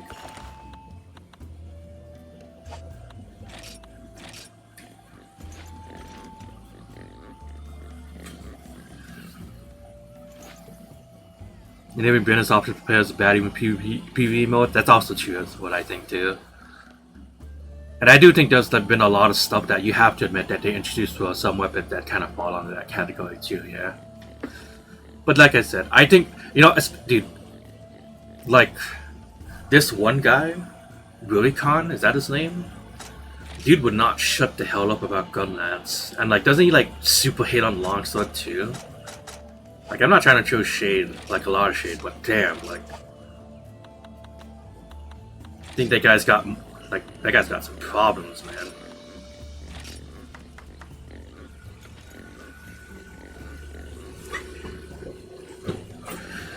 But yes, I do agree with you, Nico. I think like a lot of people just take it way too seriously, honestly. And like definitely the one thing I would definitely say is that I don't really think there's been a lot of interesting like introspective discussion about how they designed these weapons. Who? Rurikhan, is that how you pronounce his name? Like some of those guys takes, especially with like balance with Gunlance, and I think like isn't he the guy who also like endlessly shit on Longsword, or was that someone else? I think he just like shits on like certain weapon isms that's been introduced so far in Christian, and he goes kind of crazy about it, and I was like, dude.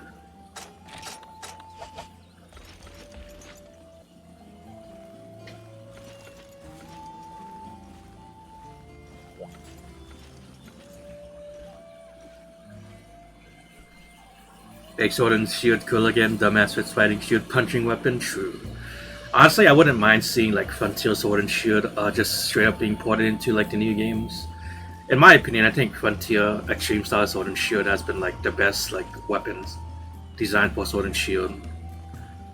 And they really haven't like hit the same thing. I really like the short slash though in Wilds. That's a great addition.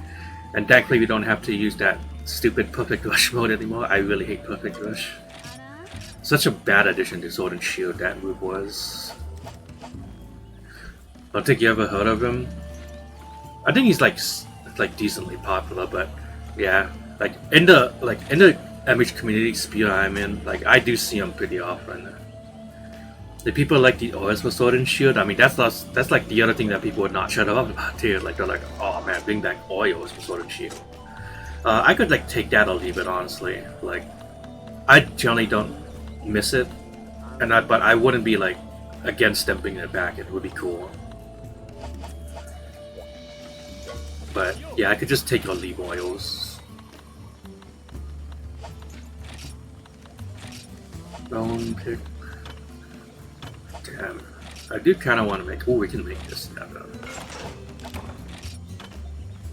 Oh my god, all those odd crystals though. Damn.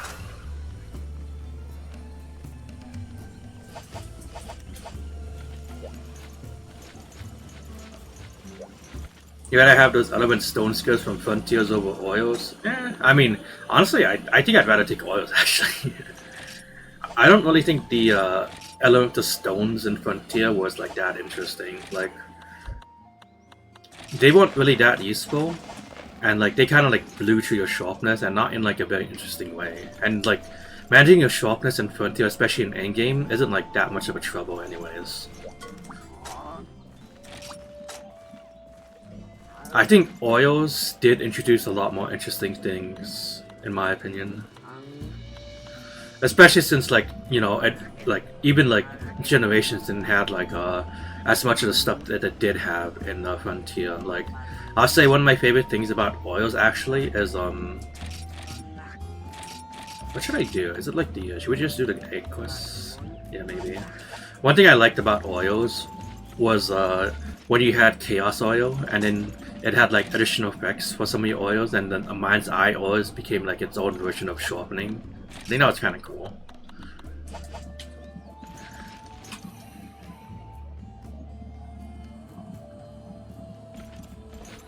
You can make Hakan Code for Street Fighter whenever you use them? Damn. Could you use them on every weapon or only raw weapons without extra element status? Are you talking about the oils? Because they were just specifically a sword and shield thing. And in my personal opinion, I think that's actually fine, because I don't really think you should add even more stuff to like the weapons, you know. Like, I actually like, if I were to see power crystals and like Monster Hunter, like mainline Monster Hunter, I would hate it. Like, I would generally hate it. That's just another resource that you do not need on a weapon, but you put it in anyways. It's fine in Frontier. Like, in Frontier, I'm okay with it. But like in mainline, oils is only okay because Sword and Shield is like a super simplistic weapon, and oils doesn't really disrupt that, and it actually adds like an interesting aspect to Sword and Shield. And like it's still true to this day, even in Wilds. So if they put oils in Wilds, I would still be a fan of it, because like it would generally feel like an addition rather than like an overall ruin to its you know, overall experience. And like, you know, I'm saying like, yeah, like the crystals wouldn't affect like Sword and Shield anyways, because it would be similar. It would be similar, but I don't think like crystals overall is like more interesting than oils, in my opinion.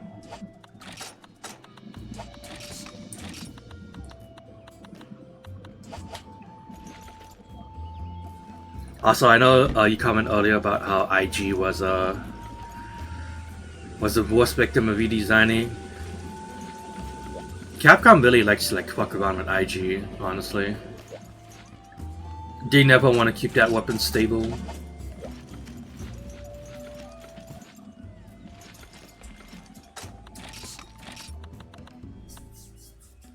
Will BRB for a bit? Yeah, no problem.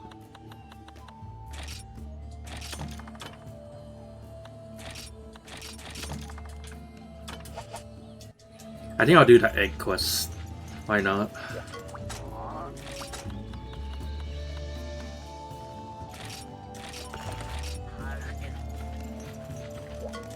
Can I make cool drinks?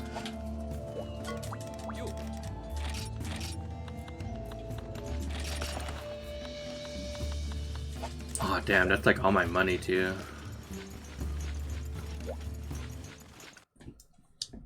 Insectless Glade would be Pog. I would definitely at least be interested to see a moveset like Insect Glaive, but without the you know, insect part.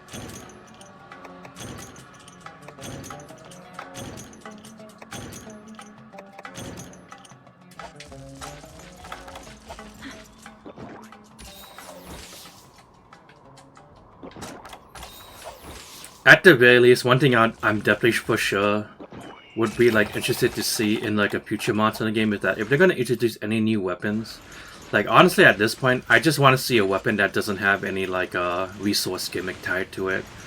Like just give me like a full honest weapon that just has like movesets where I have to like decide what is the best move to use in the situation. Rather than me doing shit like, oh, I need to build like 10 files and charge that shit up, and then I can finally do like my next set of movesets, you know?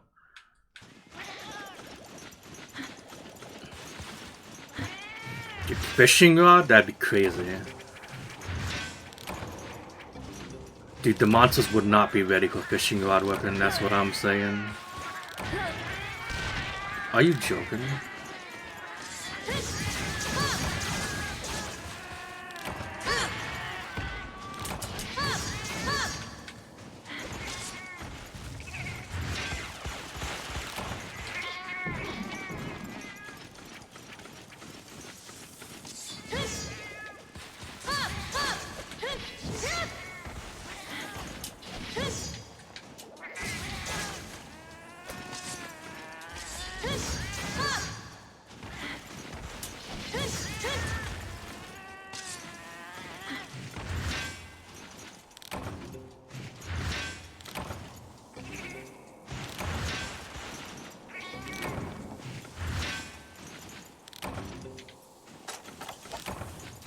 Oh, random tangent, but I want to hear your guys' thoughts about that fucking that mobile Monster Hunter game. Lol, what's it called? Monster Hunter Outlanders or whatever. What are you guys' thoughts on that one?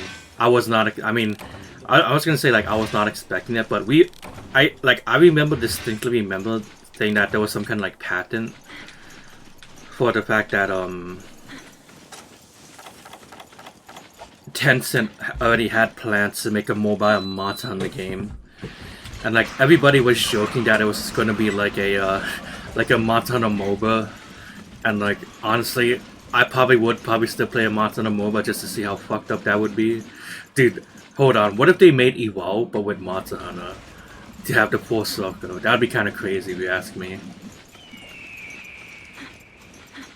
You're afraid it's going to be a Genshin clone? I mean, it's gonna sound crazy, but I honestly don't really mind that kind of gameplay style, really.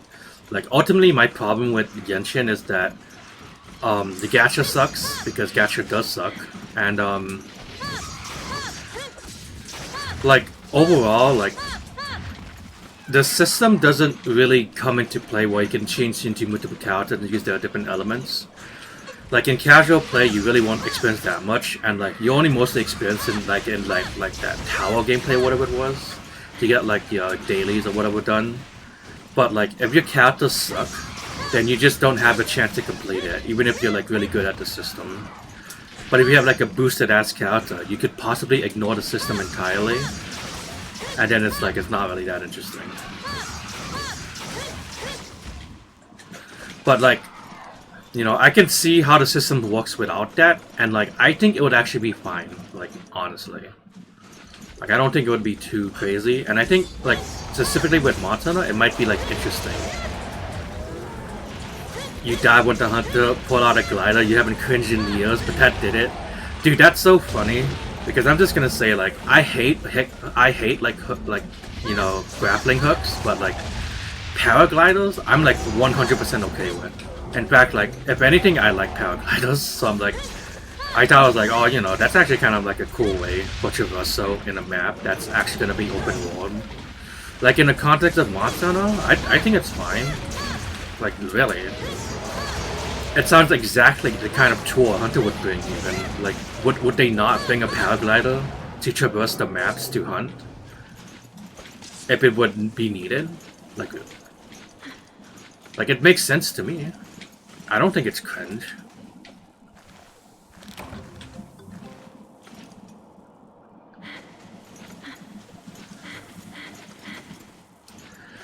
3-turn armament gets parried by people plane. Yeah, but the people plane is made out of mod support, and for all intents and purposes, mod supports are just fucking magic. So you know, you make that shit with like fucking Fatalis wings. You could probably just fly on your own at that point. How about that, huh? What do you gotta say to that?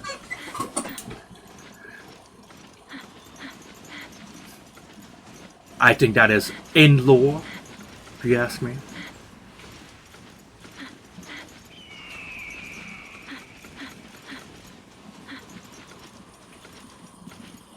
You take your Fatalis mix over gliders. I mean, like, you know, if you want to keep playing GU, you can. Well, just kidding, but Image has never done 4 damage for a paraglider. Sounds a little silly to me. Inside just a traversal thing. I mean, why do you assume it's like supposed to be tied to 4 damage for us? Paragliders has always been a traversal thing. Like, does a game need 4 damage to have a paraglider? Like, this is like a genuine question. Like, it makes 100% sense to me that in a huge open map, a hunter would probably have a paraglider made out of like really strong monster wings, so that they can get to one point to another. Especially if a hunter may not have access to like modern, like modern in the sense of like the available tools that a normal guild might have, like, you know. In Pitch and Matsuno, we have like fucking wing drakes to carry us around, but what if we don't have that shit? You know, maybe the town that the hunter lives in is like a huge ass mountain all the way up to the top, and they're like, okay, well, you know, in order for us to do our hunting grounds, we just got to take these paragliders down, and it's like, yeah, like that would just make a ton of sense. Like, I just don't see it, guys. Like, I don't think it's cringe. I think it's like 100% appropriate for Monster Hunter, and like, if anything, I think it would actually be kind of fun in the context of Monster Hunter.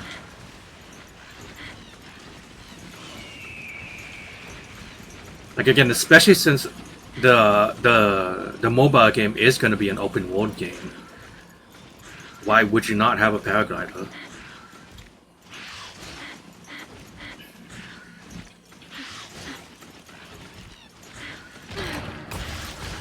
Paragliders are the most ignored engaging with the map mechanic of all time. I guess it would just depend on the map itself. Like, I don't know. You know, Breath of the Wild like made the paraglider like popular, I suppose, but it made a lot of sense in Breath of the Wild, and it didn't really feel like I was ignoring the map. It felt like it still felt like I was having like a new option to explore the maps really.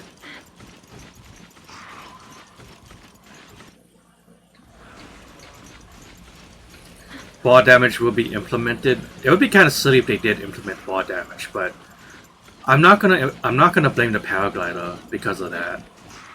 I'm probably just gonna blame Tencent because they just don't know what a motto in the game is.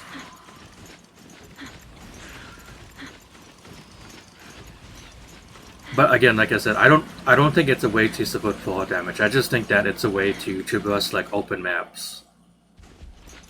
And like, Monster Hunter's gonna have a lot of like tools and stuff, and like, hopefully they'll put in some importance to the map that you probably still want to explore without it. But like, if you just need to get to one point to another, a paraglider sounds really mighty fine to use.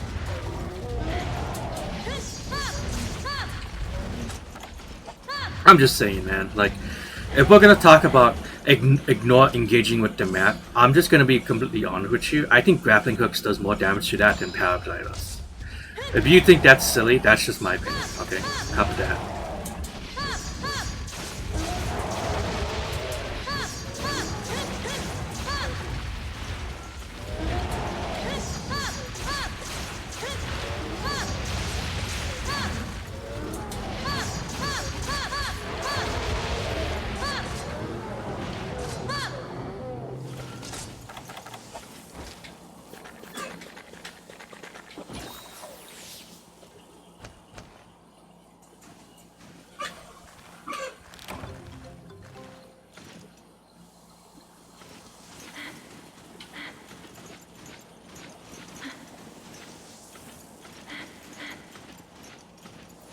Seeing points of interest below you, you had to just take awesome map design with high up spots to find. I mean, that's also part of what makes the paraglider fun too. Yeah, like you go up to the high point, you see that cool spot, and you can just paraglider down. But like, I get it, and sure, like I would probably prefer not to have the paraglider. But I'm just saying, like, if they put one in, I just wouldn't go crazy about it. And like, if it's implemented well, if anything, I would appreciate it. That's all I'm saying.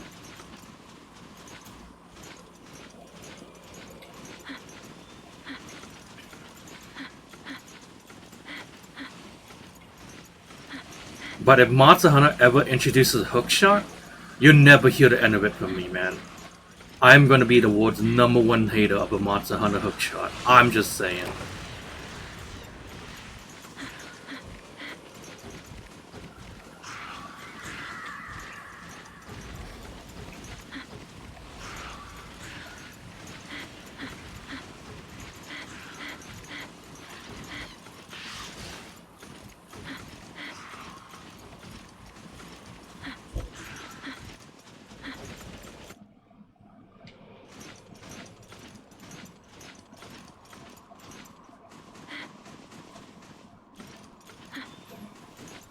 Rise's grappling hook defense, you can't interact with terrain. Scope out vertical paths you can take from the mission how far you can go. My positive point about the wire bugs and Rise is just the fact it's freeform. The fact that you can just like attach yourself to any invisible point and propel yourself in the air just removes like one of the biggest limitations of grappling hooks for me. And like being able to make my own like air time is a lot more interesting as a traversal option in any case. Even if it might be silly in the context, I'm willing to look the other way just for the traversal aspect about wire bugs.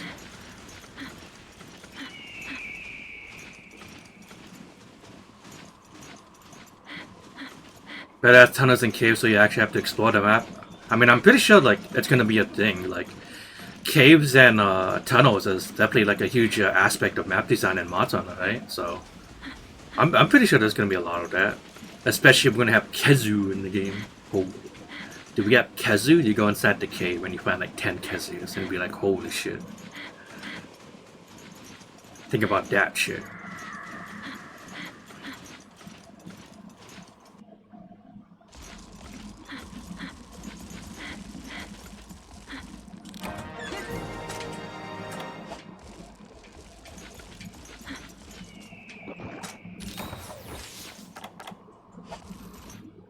Monster haven't returned in a while or at all.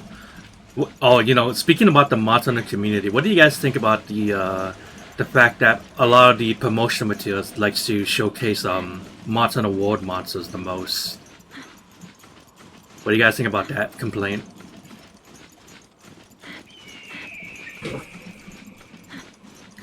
Like, I think that's a little bit more of a reasonable complaint at the very least, for sure.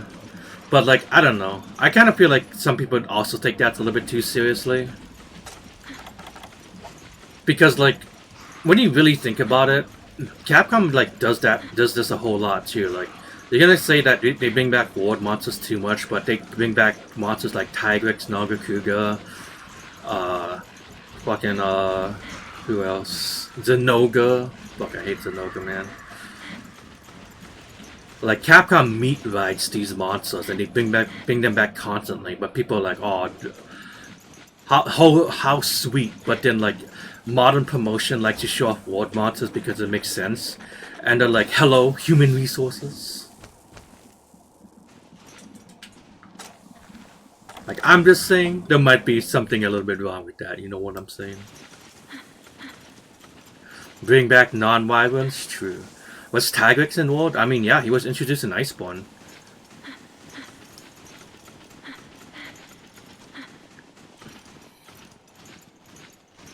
You know what I'm saying? They should bring back the Brute and Wyvern Wex.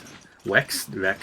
I don't know how to speak. I'm literally like, I have dyslexia. That's not the right word either. Well, when's Earth Element? Soon. We're gonna bring in Dragon Emperor Element. And in Wilds, we're gonna have Grand Zoromu. Even though he does, actually no, he does have it, I think.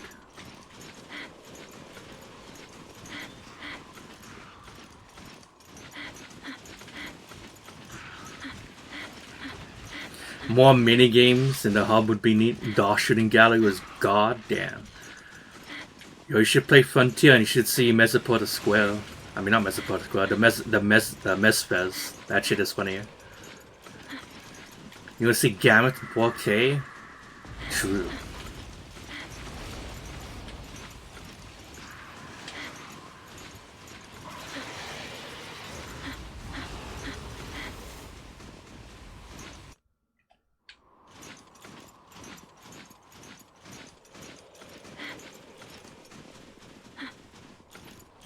But yeah, like, either way, personally, I'm not too bothered about, like, the fact that they use a lot of world monsters to promote their games. Like I said, like, from an advertising standpoint, like, why wouldn't they? It literally makes a whole lot of sense. No matter what people is gonna say, world is, like, 100%, like, their most popular game. And, like, if we were to look, like, a lot of the actual data for about the general gameplay times that people had what they played. Oh, for fuck's sake. Like for example, you check the Steam achievements for like Monster Hunter World, and like I don't think most people genuinely got past like HR 1 or 2. Like they probably didn't even get past like Anjanath at the very least. They probably saw Anjanath. There's probably a genuine chance they might have not even got past Puke. Like, isn't that insane to think about? So it just makes a lot of sense that them, like, a lot of these monsters that's specifically in the early game in World is being showcased, because I think those are actually the most memorable monsters for most casual players.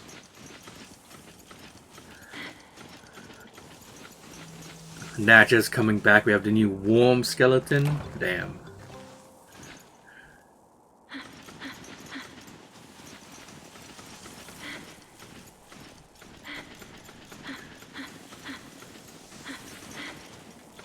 I know Anjanath was definitely like the wall for most casual players, absolutely. Like, Anjanath generally shit on players. I still think Toby was kind of a pushover, but you definitely saw some people who couldn't keep up with Toby. And like, I just generally would see a lot of people just like trying to hunt Toby, but they generally just could not land a hit in. Because their reaction time was just too slow for Toby. And like, I don't mean to be mean, but it's just so funny whenever I see that happen. Like, I literally just can't help but just laugh. Like, genuinely. Anjanath is so ghosty, he wants him gone? Damn. I respect the hate. I don't mind Anjanath. I wouldn't be particularly miffed if I would never see him again, though. HR 49 Kieran filter. I guarantee you at this point nobody has ever done that quest anymore. Because he would even go back and grind HR points in fucking base world. And even realize there's even more optional quests in high rank. Dalambada would be a Christmas wishlist monster? Damn. I would hate to see Dalambada, man. I don't like him. If I had to take the either for you boss monster, I'd probably take God Mazios before Dalambada.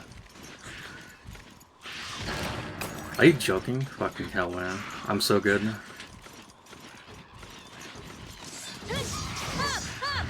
I forgot to bring more meat, so this might be a little bit more trickier than I thought.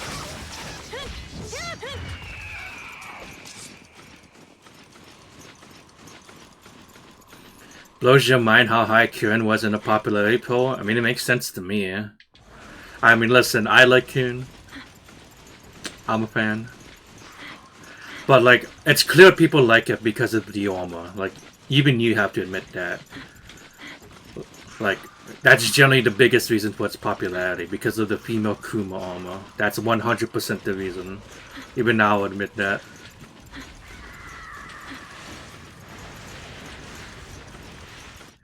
place him with Orochi Kieran. I don't know, like I still like original Kieran a little bit more than Orochi. Like Orochi is cool, but it's like, you know, I still like original Kieran more. Lol. You don't get why people like Kieran armor. It looks so boring.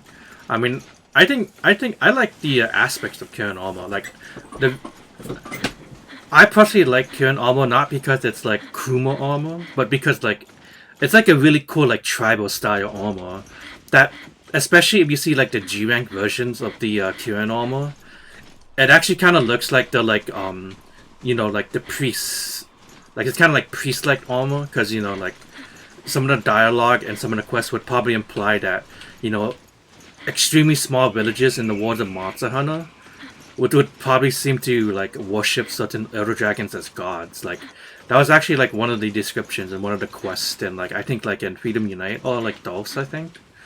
Well, there's like a group of villagers who would actually worship Kushala Diora as a god. And like the Kieran armor kind of reminds me of like a group of people who would actually form a cult around Kieran, especially with like the G rank armor versions of Kieran. Or like it's a lot more like priest-like, you know what I'm saying? So like I really like the Kieran armor for the aspects of that. Like it really feels like a tribal cult kind of armor. That like the reason why it's like really like so barely protected is because the Kieran armor that you wear is kind of like a you know, it seems like a deity force protecting you, because Kieran is basically kind of like a mythical creature in its own right too. Yeah, so I think it would make a lot of sense to people to be like, oh, I wear like put certain pieces of Kieran armor on my body, and like I could probably have like that same like electrical current protecting me. And like one of the main skills of Kieran armor is divine protection. I need to point that out too. So there's a lot of thought that they put into the Kieran armor, and I think it's really cool. It's just that it's unfortunate that, yeah, it's kind of linked to being Kuma armor, because it is, unfortunately. Instead of just being looked at as like a cool like tribal like armor that possibly worships Kieran like a cult. And that's why I really like it. Do I like the Kieran fight though? Yeah. Like what the I mean, I'm just gonna say it right now, Nekot. If you were to ask me what my favorite monster in Monster Hunter, it would be Kieran. I appreciate everything that Kieran is in Monster Hunter, and it is one of my favorite fights in Monster Hunter. So hello. Ha.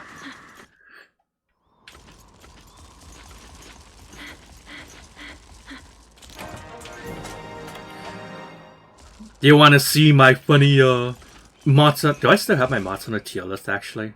Dude, if you see my tier list for Monster Hunter, my favorite monsters, you'll be like, holy shit. And I'll be like, yeah, that's right, I'm godlike. You don't like the implication of your hunter being a believer of the cult? I'm not saying like, you know, like your hunter is gonna be like a cult member for wearing the armor, but the inspiration of how they designed the armor is kind of like cult like tribal armor, you know what I'm saying? And I'll go like on another tangent and saying that I kind of do miss like a lot of the old armor designs that are kind of like a lot more tribal in nature too. I really like that kind of aspect of like the older Monster Hunter titles especially, because I think it really does bring out like a lot of the community aspects of the games. You know, I think it really captures that feeling well. But yeah, you like it in Ward in other games? Damn, that's baby. I have to give that one a thumbs down. Ward make Kieran a baby, lol. You know, hop on Frontier and you do hardcore Kieran? Alright, that's some real shit.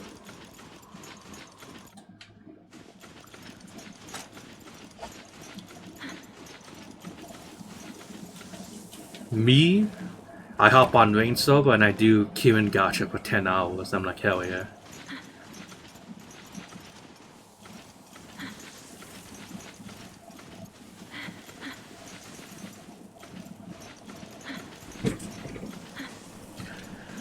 Teleporting Kieran is funny AF. I think it's kind of godlike if you ask me, a little.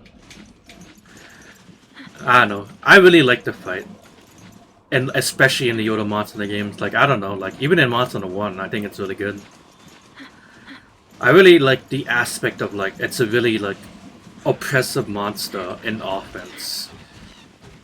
And, like, you really gotta exploit some of its, like, weaknesses in, its attack patterns to succeed.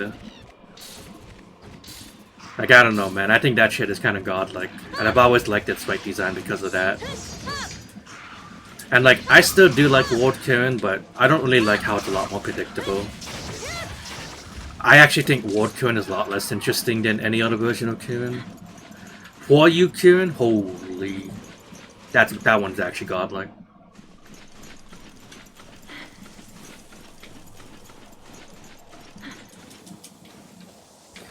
One day we will get egg.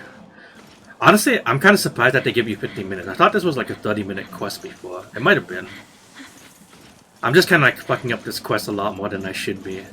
But this reminds me that, I don't know if Brown is back, but it reminds me of like one of our friends who used to, who tried playing Freedom 1. And he was doing this quest. And he got so filtered on this quest, man. He got so angry, he dropped the game immediately after doing this quest. It was genuinely so funny.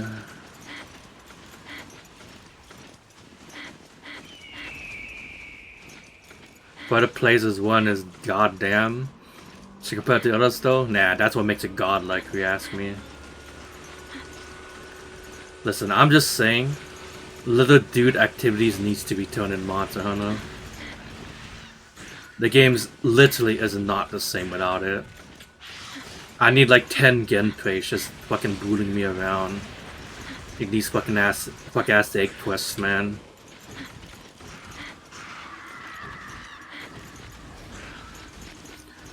What's my least favorite fight? That's actually a great question.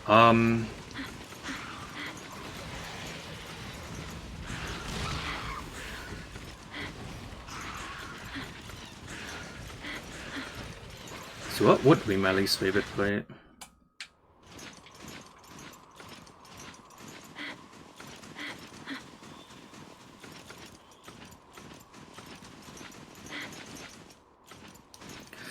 Lao? Are you kidding? I fucking love Lao. Lao and Shen Gaoen, it's fucking peak. Yeah. I think you need to step down. You need to sit down, man. That's what I'm saying. You really hate Lagambi? Okay, you know what? That settles it. I just remembered, yeah, fuck Lagambi. What an absolutely horrid creature that Lagambi is. I was like really trying to think like, the only fights I could think about that I just like didn't like really vibe with at all, in some sense would be like a Maldron, because it's like, I'm not like a big hater of a Maldron, but I wasn't like really interested in his like mechanics. I was thinking about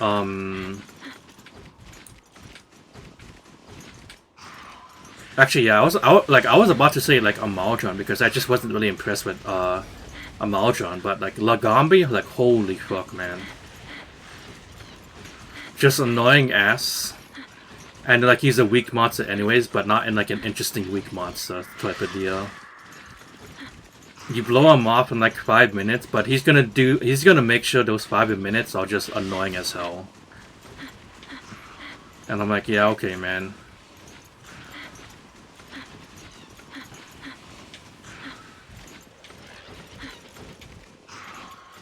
Oh, nice fucking camera, man. How is Kieran more interactive than Lagambi? Like, it literally is. Like, what makes Kieran cool is the fact that if you know how to fight him, like, it's really impactful. You make like really decisive hits against Kieran, and it feels good. And he has really good reactions to your good hits too. And like, your defensive options against Kieran, I think, is like a lot more interesting. But with Lagambi, it's just like, he's easy, you know. I don't really think a lot of his moveset is interesting, but all he does is just slide around the arena all over the place. And you're just like, oh, okay, man. And I don't really think it's like in an interesting way either. It's like, you don't, like, if he was like in the older Monster Hunter games, where it's like you were probably fighting like 10 like Jaggies in a room while fighting Lagambi. That would actually at least be a little bit interesting, because it's like, oh, you know, he would be a monster that would rely on his goons to attack you, but no, all he wants to do is just like run around and do nothing, and it's like, okay. That's why I don't really think Lagami would probably be my least favorite monster. What I will say at least though is like, I don't. Okay, I was gonna say like I don't think I hated any monster fight, but then I remembered, oh yeah, I got really mad at Z4 Turret, and I think I still hate Z Turret honestly. So maybe Z Turret might be my least favorite monster actually. Fuck that guy. But I still also hate Lagami too, so you know. But I got really mad at Z Turret. Okay, like I got extremely mad one time.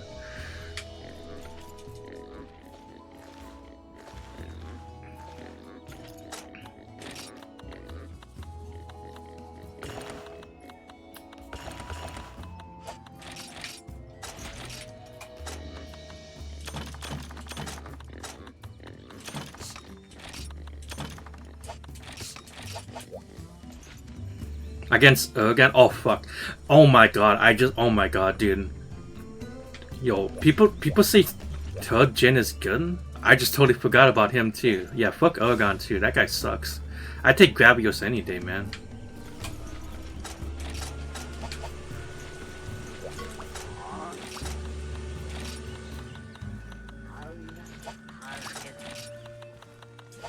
God, I hate Third Gen Monster Hunter. Lol. Just kidding. But I don't like Third Gen Monster Hunter. Lol.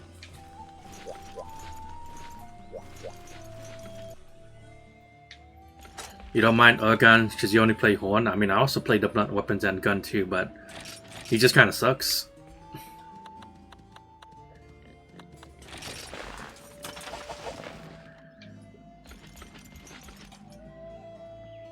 Urgon lava baiting is a crime against humanity. That's true, but you know what? In Frontier, he has a funny suck move, so I'll forgive him slightly because of that, but only very slightly. Everyone hates Urgon. You're sad because everyone hates your Rockin' Boy. I'm sorry, Bigo, but Urgon is gonna be a thumbs down for me. 2 thumbs down even. I'm gonna give him 2 thumbs down. You see this 2 thumbs down? Yeah, 2 thumbs down. A suck move? Wait, do I still have the video? I want to show you to it actually. If I still have the video, I think I do. It's a funny clip.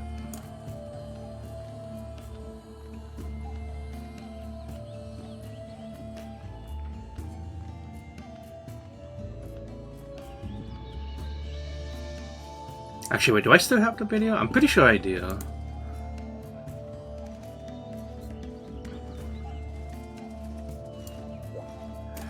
Monster lore tier list before gameplay tier list. Urgon wins. Lol. Urgon has fucking lore?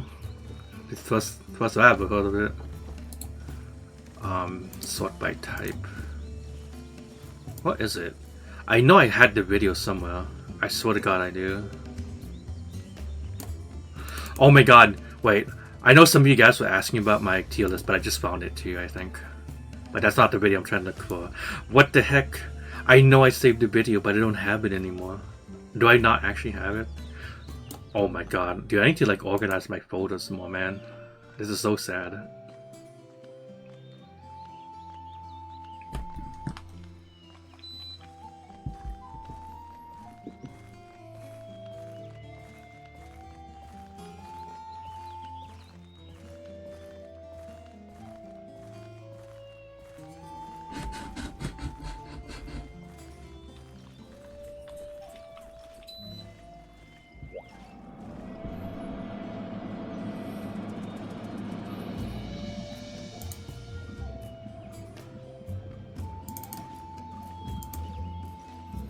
Did I accidentally delete it?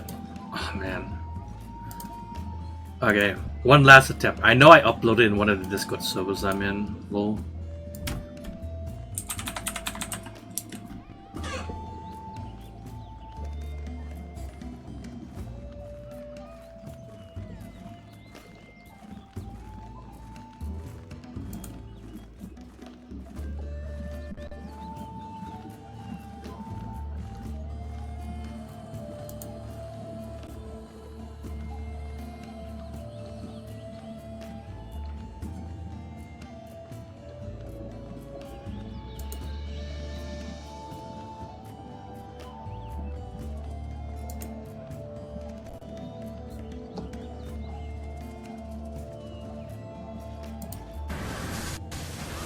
Oh wait, I think I found it.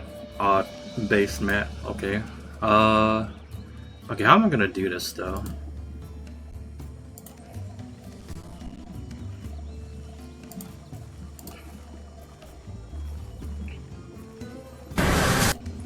Okay, so it's a little bit too loud. Here, watch this. Let's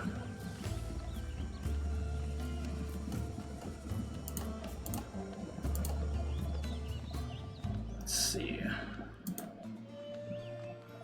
Is this showing up?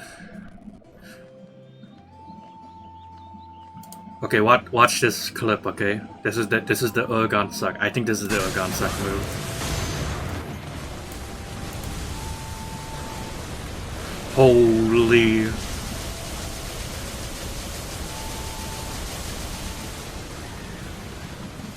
Alright, that's kind of crazy if you ask me. Yeah, this fucking move. It does like 5 million chip damage. And this guy had like, I'm pretty sure he was using like God +2 with God up and Reflect up. And that shit still like chip chew him. That's fucking crazy ass. Oh, speaking of, I'll also put this one here.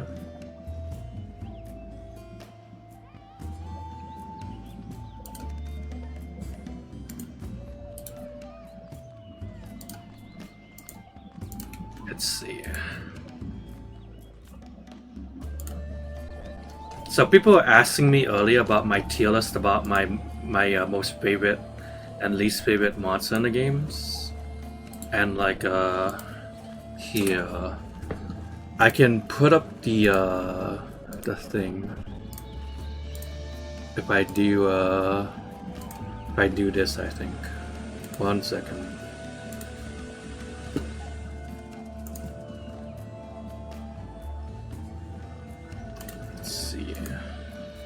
Can you guys see this? Here, I'm gonna zoom in a little bit.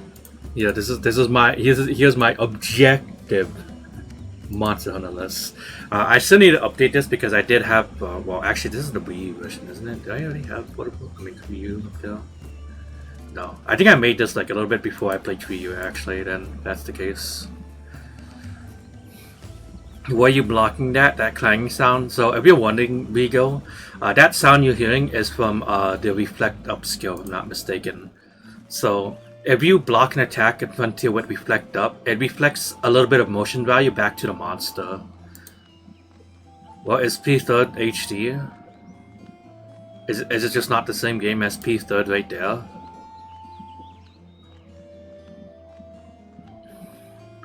Like, is there any difference with the HD version of P3? Did I put 3U on the list? Wait, I didn't. Okay, I made this list before I played 3U, but I did play 3U. So I would put 3U in like the bottom of C tier, man. Like I It is, but it is HD. Alright. I guess you made your point. I'll probably have to play Portable 3rd HD version at this point. Lol. We still have yet to go with Freedom 2 and Monster Hunter G here, but if I were to put Freedom 2, I would also just plop into C tier just because, you know, it has that input dropping issue. Monster Hunter G Wii, it's still Monster Hunter G, so I already like it. But I'm not a fan of these changes so far, ultimately, so I'll probably just put it in like the end of B tier. Freedom 2 is just Unite but worse. No, it has a lot of changes actually. A lot of the AI is actually based off DOS, because Freedom Unite actually has like a lot of AI changes, so a lot of the small monsters are a lot more aggressive. A lot of the large monsters actually has like different AI. Like if you compare Lunacia from Freedom 2 to Freedom Unite, you can clearly see that they changed Lunacia's AI and Freedom Unite for some reason. And overall, because of those AI changes, I actually do kind of like Freedom 2, but the biggest problem with Freedom 2 is that the fact that it still has input dropping, and that's like, I just cannot forgive that. It doesn't, obviously it doesn't do it because I spawned Sunbreak and Rise as that detail. You can... I really don't like this game.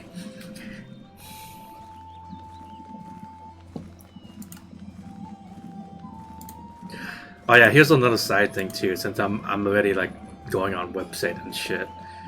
Like if you're like saying like, oh, you know, like I'm just a hater. You're right. I am a hater. But I will direct you to this a funny picture here. Holy shit! Look at this shit. That's my guild card. What do you say about that, huh? That's what I thought. Oh, let's put this in a new tab because I can't zoom in there.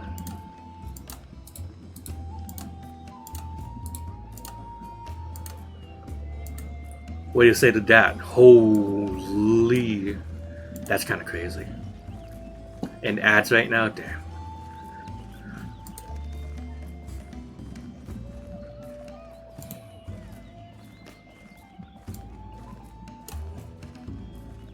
Is it even showing up properly on stream?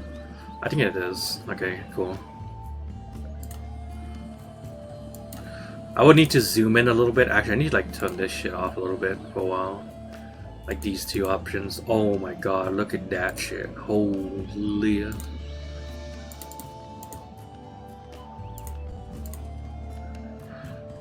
Monster Hunter. Monster Hunter G, that's crazy.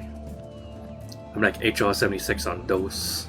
And here's like my progress on all the PSP games so far, which for the most part all I need to do is like a bunch of the side stuff. Like on Freedom 1, Freedom Unite, Portable Stud, it's like a bunch of the training school stuff really.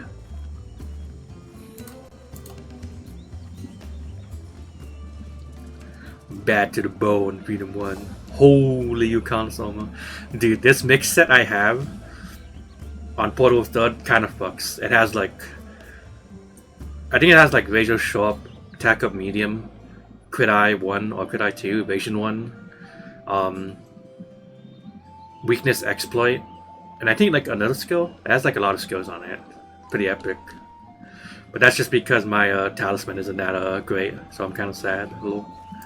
Then here's the here's like Try and Generations Ultimate, my Frontier Guild card. Holy. Dude, the Izelion guild card? That means I hunt 100 Izelions to get this. What do you think about that?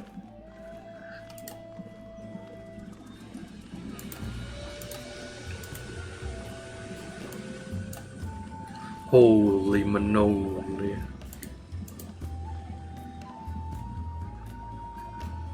Getting late for you? Alright, no problem. Thanks for coming by, Brigo.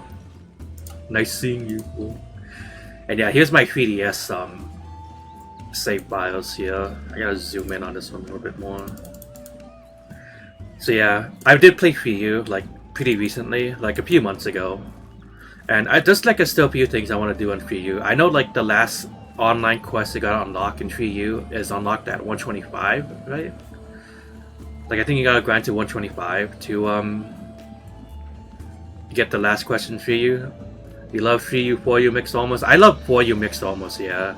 I think 3U looks a little bit funky, but 4U mixed almost, holy, look, oh my god, look at this Chad, holy.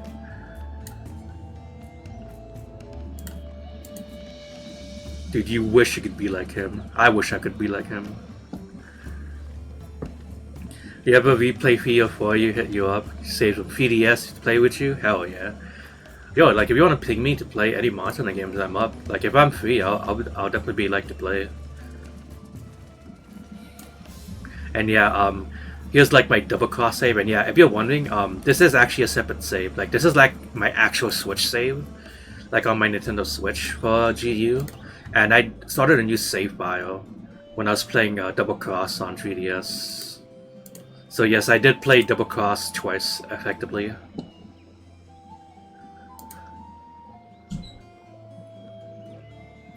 And then yeah, here's my here's my Rise and Monster of War guild card, which is like, ugh. But you know, I still played them solo.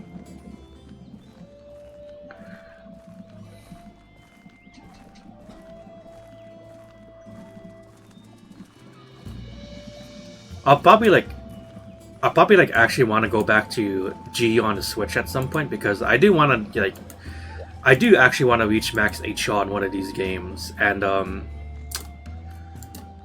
want to I do want to reach HR 999, and I think I'm closest to that on on my Nintendo Switch version of GU. So I don't know. Maybe I'll hop on GU again and play that until I reach HR cap. I sure love Kieran armor. I mean, I do. I think it looks sick. I think the Mountain Award version of Kieran armor looks the best because it's not Kuma armor. Hello. You only want to play War to fight Bezo? Damn.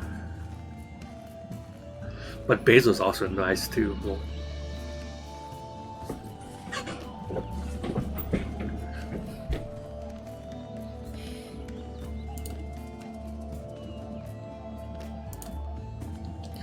anyways, that was fun. Hope you like my cool ass guild codes. This is cool. And also my funny TLS for Monster Hunter.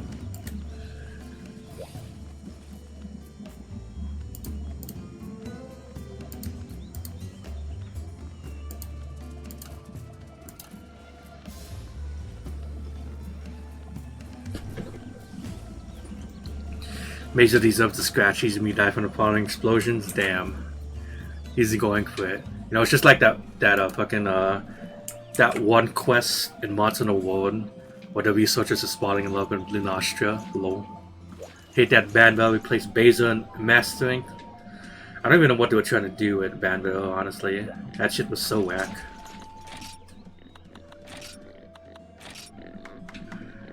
Dopey ass crocodile dragon. Yeah.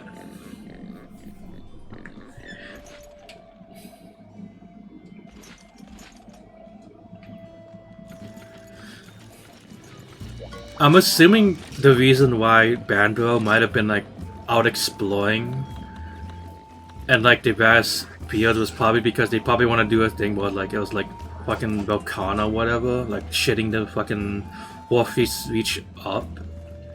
And the Banville was like, damn, we gotta fucking migrate to somewhere else, guys. But like that definitely wasn't the case, and they just like or just like another random invader monster, and like it's like not even like a strong invader monster too. It's literally just like shitmon monster that's like not interesting.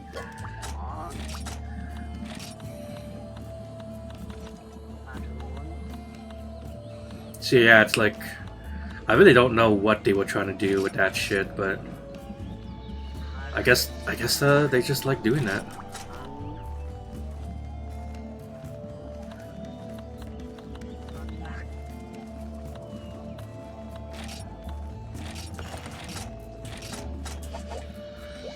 Yeah, I think like them like bringing up like a log to just show that shit at you is pretty cool. But like I think they could have designed a better monster that's not clearly supposed to only survive in a like winter area. You know what I mean? Like they could have literally designed any other monster that does that and make it make sense that it would be an invader monster for every area. But no. But Jang and Joe are the only true invaders in your heart. True. Was Rajang ever supposed to be an invader monster? I don't know. I never took Rajang to be an actual invader monster, to be honest. Just like a very predatory monster, but not necessarily an invader. Devil Joe definitely is like the real ass invader monster, though. I mean, yeah, like in 4U, he kind of like appears now and then, but like pretty much in any other game, that's not really the case. Well, the games he appeared in. Was it in 4U? What, with Django or the swamp map? But you know what, you're right. The swamp map is epic.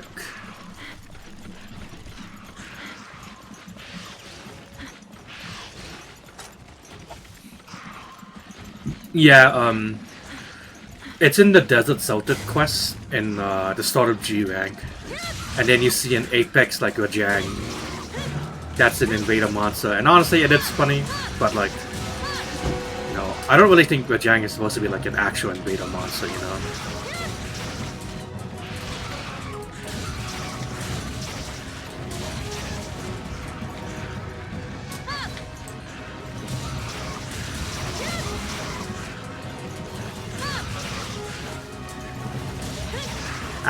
Actually patched encounter for first G rank quest. It is a very funny G rank quest. I'll give it to them. I laughed, you laughed. statistically speaking, most people laughed when they saw that quest. Most people who didn't laugh quit at Pink Rathian at high rank anyway, so low.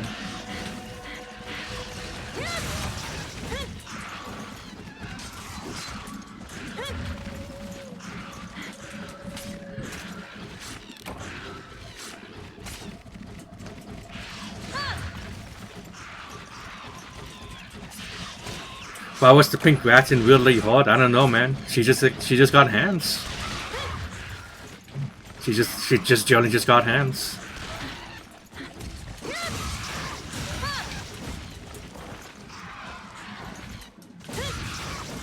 Does this version have the RE4 theme? Like, the Swamp actually has a Resident Evil 4 theme in it? I don't think Capcom used any, like, other music in mods from the other games. I mean, unless it was for an event, but still. In Area 11? Wait. Does it actually? Oh, no, wait, you might be... Wait.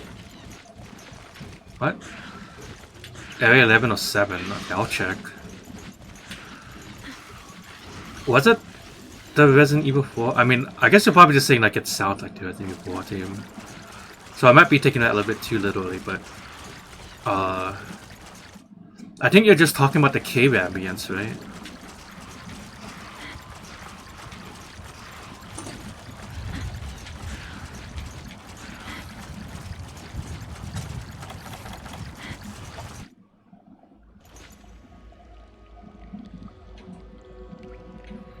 Yeah, I was thinking about Area 1 too, where the Reggie Elder is.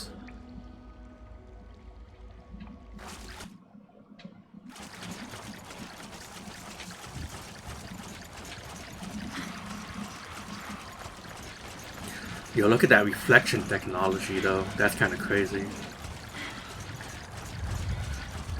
Funny log parkour. Damn.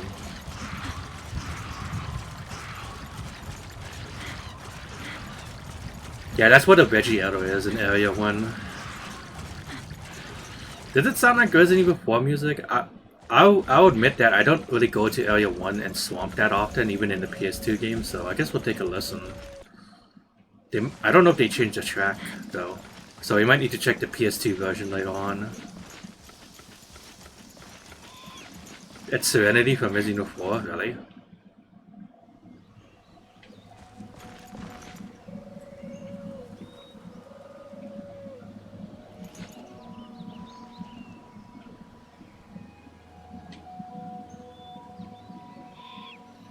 Oh, the save room. Yeah, I can hear it actually. Okay, that's a little bit interesting.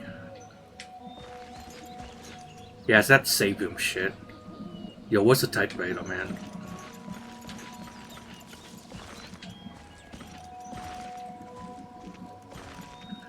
You know, if that's the case, I'm kind of surprised that they didn't change it for this version. Well, I mean, like, it's their own music, so I guess they didn't really need to change it anyways, but...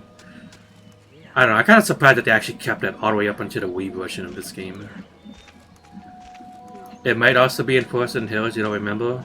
I think it might be, because there's also a Veggie area. Veggie Elder area there. Actually, this theme might be playing every time you go to the Veggie Elder, because there's also the that one area in Jungle that the Veggie Elder is in. Devil May Cry 1 uses the same sample as the White Fatality when Dante gets stabbed by the Alastor? Damn. Are you saying that Dante is White Vitalis? That's crazy.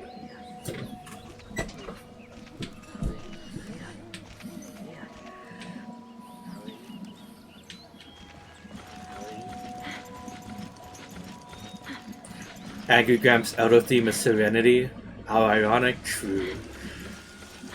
I mean, to be fair, they mellowed him out in the later games.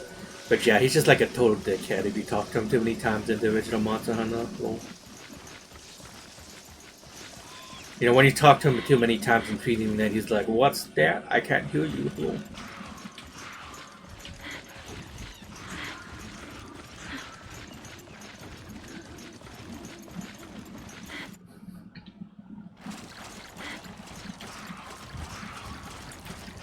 I'll be honest though, I actually did not know that myself. That's actually pretty cool.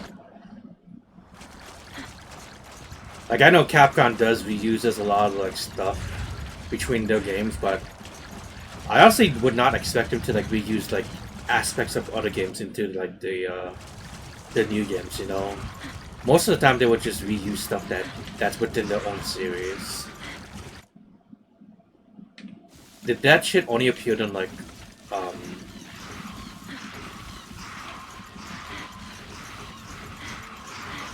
like Monster Hunter 1?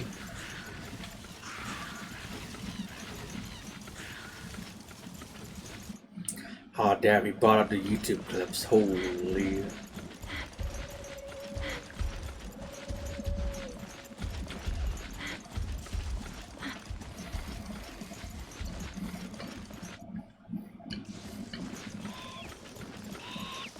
Oh, there he is.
No, stop it.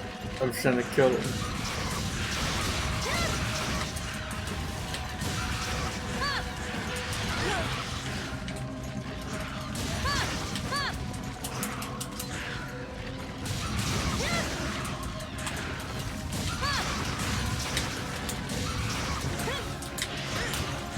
Oh, fucking. Oh, holy.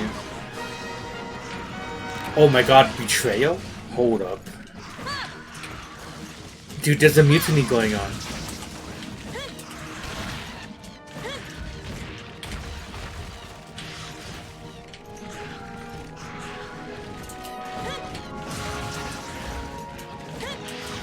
The Genjum hierarchy is in shambles.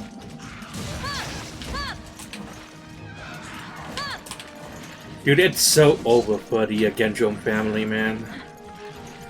They're gonna need a new replacement. Holy fuck, man. Dude, now the Eoprey family's gonna come in and take over the whole neighborhood just because of this one incident. This is so sad.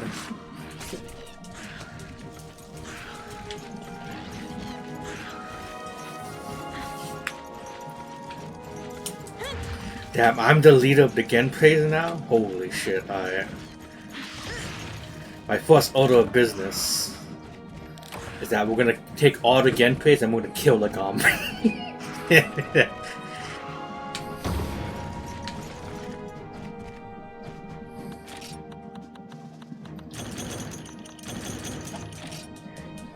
It's not safe here anymore.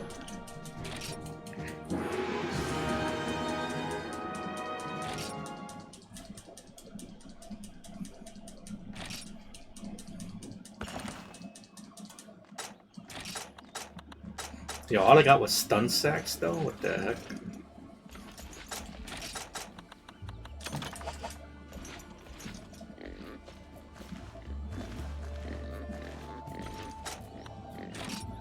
Oh my goodness, that's a lot of fishes. Yo, I got like 4 flash bombs, 2 light crystals. Oh, what am I gonna do with demon shots, bro?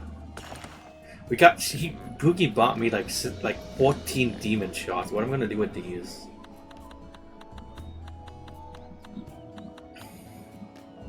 I still have burst out on my laundry? I don't know. Why does my laundry have burst out on it? That's kind of gross. Oh my god, look at... What?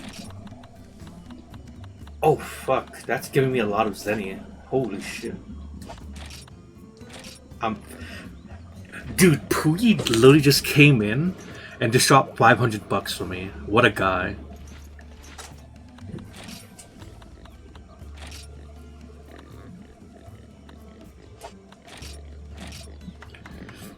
Yeah, I think Poogie might be the real crime lord here. He staged that whole Genpei assassination.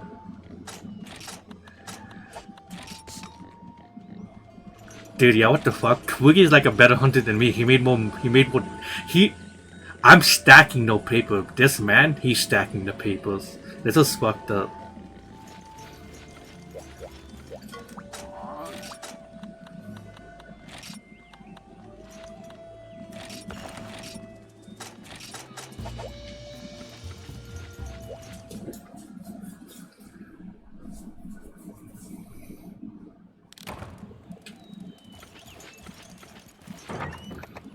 I come home like bringing 5 eggs in the fucking desert, and Poogie's like, "Nah, bro, I made $10,000 today," and I'm like, "Yeah, okay, man."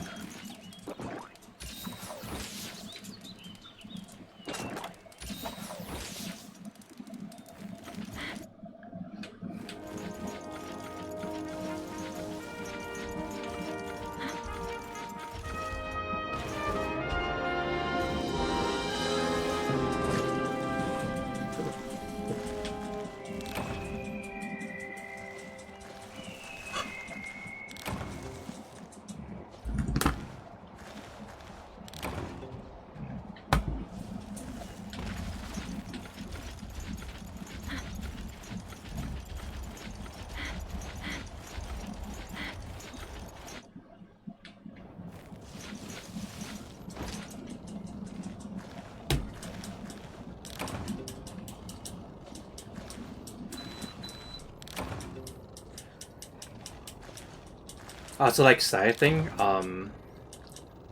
I do have like work later on, so I don't know exactly how much more longer I'm gonna go, but I'm gonna try at least see if I can get to the Rattlers Urgent maybe. I think we might be able to make it there.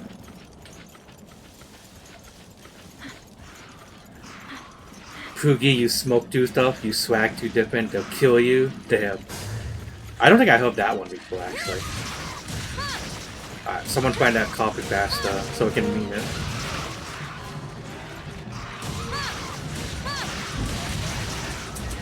Oh yeah, that's what I'm talking about.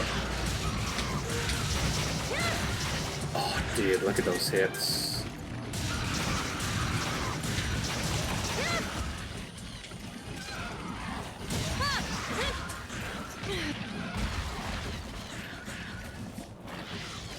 The Raptor family has been weakened after the crimes that the Genpei committed against the Genjun.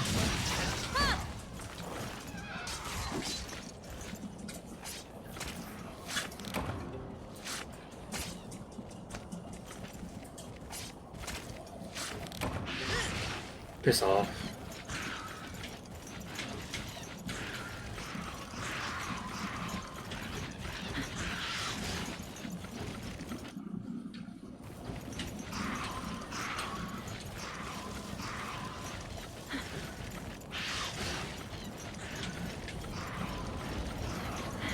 Taking on Rastos is like challenging the police. Oh, it's just like a normal day for me then. Oh, speaking of Ratlos.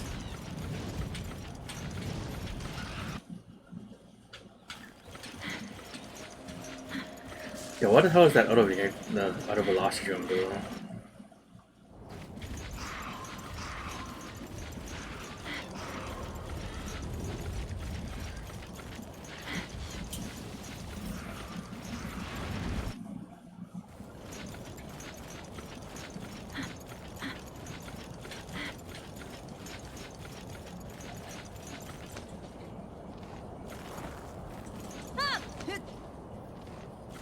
He's probably not in here, but I'm just gonna collect my Katku skills in here anyways.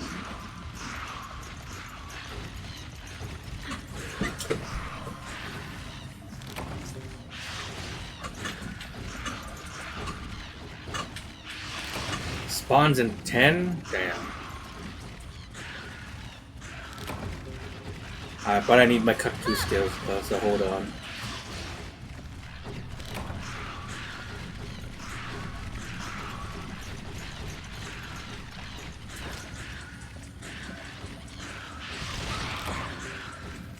Imagine being called Velocitron but being the same thing as the other drones. Dude, what does Velocitron even do for the family though? Is he just that he's fat? Is he the Biggie Smalls of drones? Of the Velocius? Veloci? Veloci?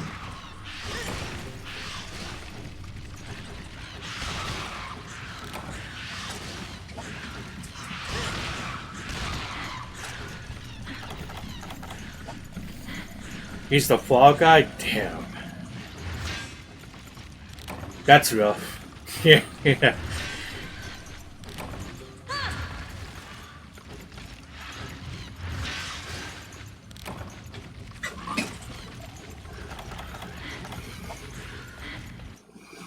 He gets the rat, he needs him instead of Velocipede? Damn. I didn't know he was into that though. It's kinda crazy.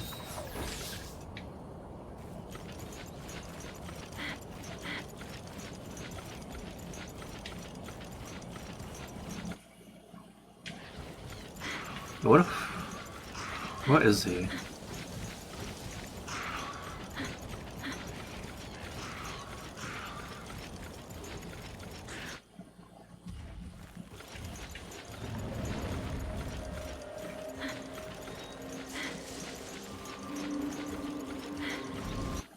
Damn, if it's just like that though, it's kinda crazy.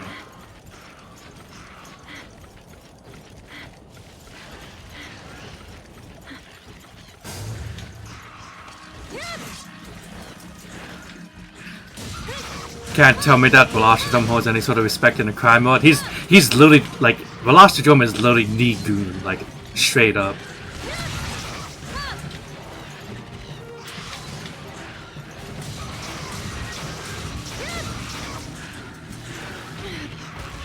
Like literally just like back alley street shit, dude.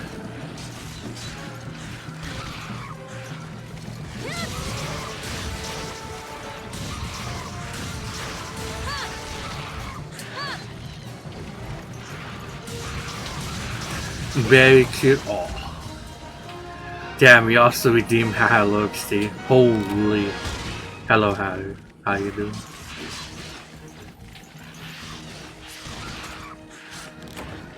Damn, wait, what time is it right now? Holy shit. It's on the link trying to split us to something unique. Day one. Dude, he was trying to make a name for himself, but unfortunately, all he did was play into the Eodrome's trap. And then Eodrome's gonna go up to the Velocitron and just gonna like reenact the scene from Fallout New Vegas where he's like, the game was rigged from the start, lol. And he shoots them with a light bulb gun.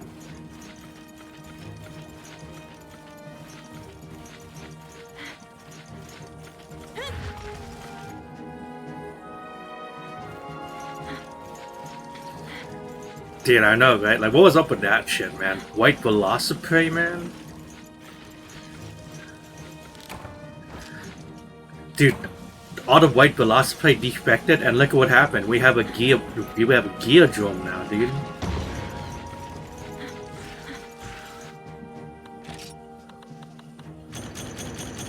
Like, what's up with that shit?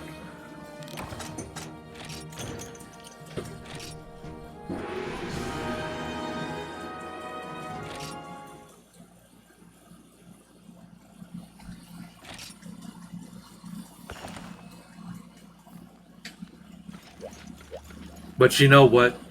It can't be any worse than the fate that the great Jaggy family had to go through. They aren't even recognized anymore. And their whole clan is actually in shambles. It's very sad.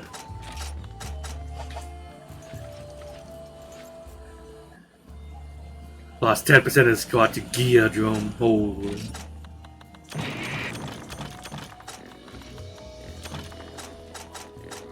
Dude, and the fucking Geodrome has the ability to spit like ice. So like his whole family that defected actually got a benefit. That's so messed up, man.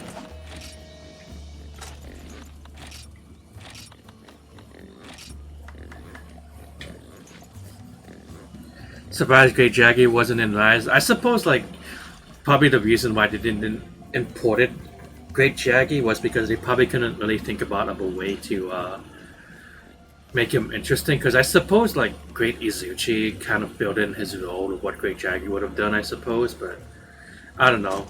I've always like maybe it might be a stupid complaint, but I've always kind of hated the fact that in Rise that you would see like the little prey monsters running around, but not like the the big guys. Like you see like all the Jaggies and Jaggiers running around, but you don't even see like the fucking Great Jaggy. And yeah, they introduced like the fucking like a weird like goblin little preys, but like there's no like great bodies or whatever.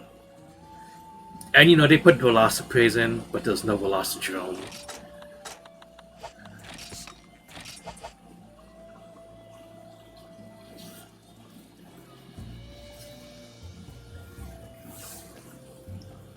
Yeah, the little shark mans, those shark rulers running around, biting on you, but they never grow up to be a big Zamtrios. Dude, isn't like the lore for what Zamites do like kind of fucked up? Like, isn't the whole thing that when they bite you, they like go into your skin, like take out your intestines or some shit like that? That's kind of mad over, you ask me. Was Zamites in Frontier? No, I don't think they introduced Zamites. They had like their own like the whole own ecosystems of frozen monsters like Pocahontas and the little Pocahontas that run around. The grown-up one that's mean to you and slaps you, but then there's the little baby ones that likes to play with you and make funny noises.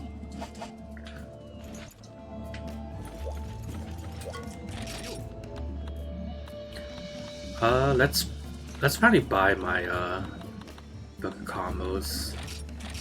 Buy this too.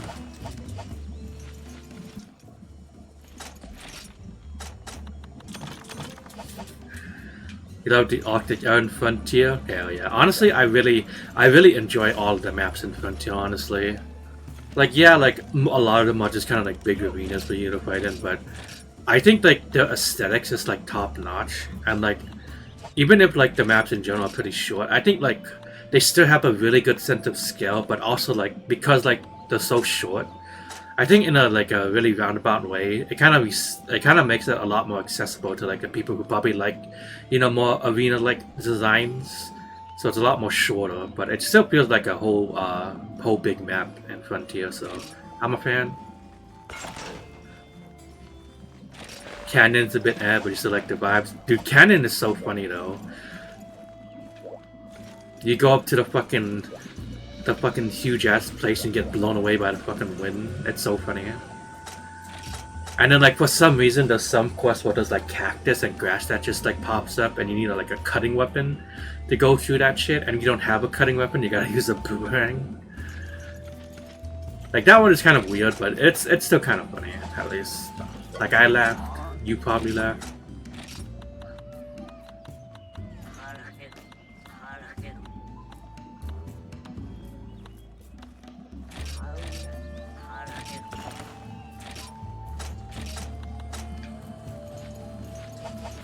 You're so stupid to realize you know how to use the boomerang. Listen, I don't blame you. Honestly, like, genuinely speaking, I don't think anyone probably would have made the connection because, let's be real, like, why would you ever use a boomerang in any such circumstances?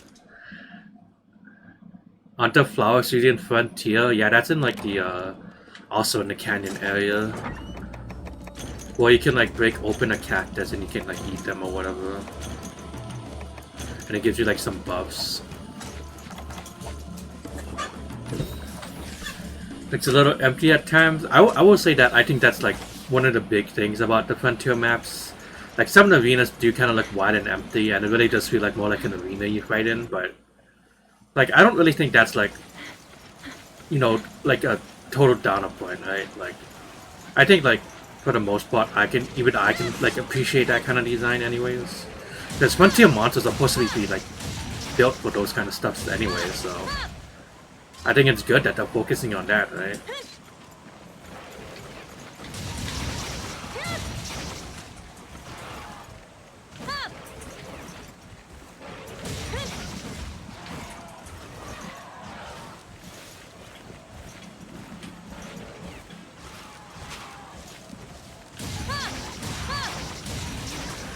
The only map you feel about that way is the Red Diablo Skies map. That's just the that's just the reskin Battlefield arena. You know, where you fight a Kanto in. Like, that's all it is. But they just like made it so that you don't have any lava spots, so you can have like free roam in it.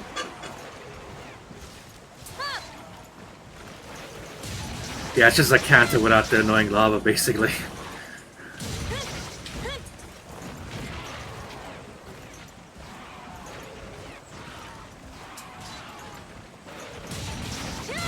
You put Monster Hunter to have more colors, I think that's fair. It is a very red map, and you could probably definitely deal with at least like some better shades of red for sure.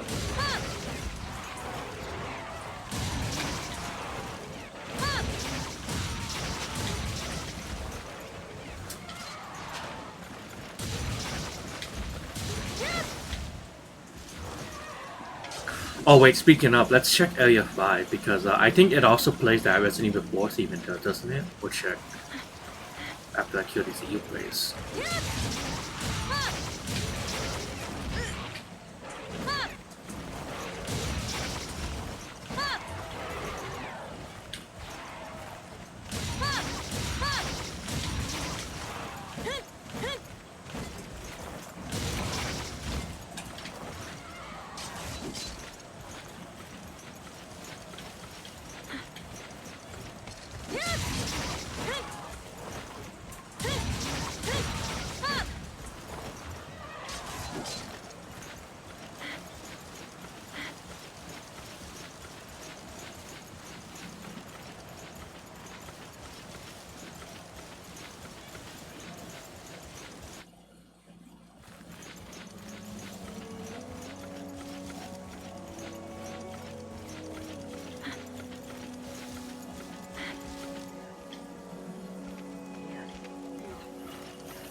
Oh no, wait, this actually plays a different theme. Oh, interesting, okay. So, I guess the RE4 theme only plays in the swamp then? That's interesting. And maybe Forest and Hills, we can probably check Forest and Hills later.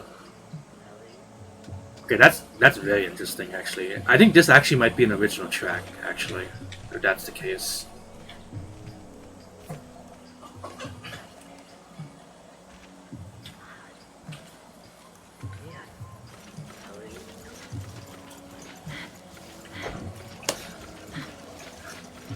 Yeah, I think this is like one of the like generic themes that they made, because I think I could have sworn I probably heard that in like one of the menu options also or something. But I know for a fact that I definitely have not heard it in a different Capcom game. Did MH1 release before Resident Evil 4? That's a great question actually. Let's actually look that up right now. Let's see. Resident Evil 4 GP release. Oh god. Hello, Oya. Thanks for the raid. I appreciate it. Right now we're just doing some research right now because we got asked a very interesting question. But hello everyone from Oyet's chat. I am Disco Greninja. Who is this? Oh. I'm out of here. Hello everyone from Oyet's chat. I'm Disco Greninja 5, otherwise known as Barry. I like to play a lot of Monster Hunter 2. Right now we're playing Monster Hunter G for the Wii though. And I also play like a bunch of other different games too. Gonna go to sleep. Hope you had a good one. Hell yeah. Thanks for the raid, oh yeah. And here, let me give you a shout out too before you leave. Hope you get some good sleep, brother. And thanks for the raid. Have a good sleep. Okay, let's see. Resident Evil 4 release date. Resident Evil 4 release date, Japan, January 27, 2005? Wait, is that right? Resident Evil 4 released on 2005? Wait, no wait, that's not right.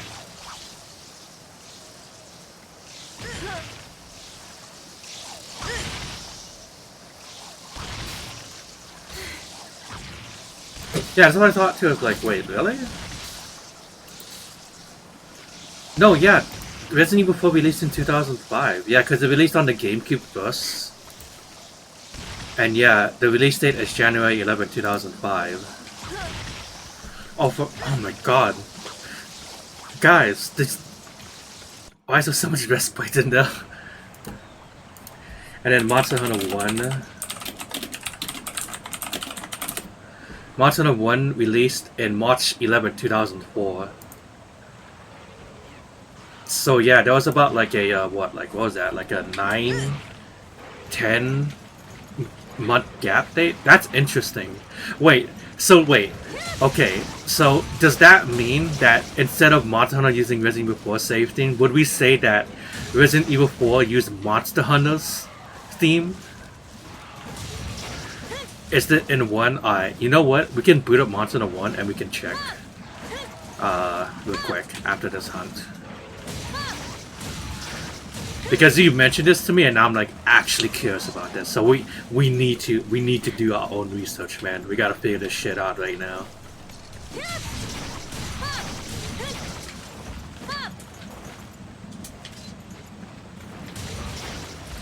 You don't care if it's true. I'm saying it's true. True.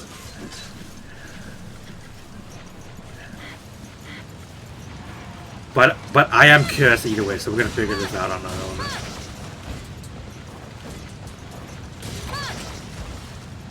Five more earplugs.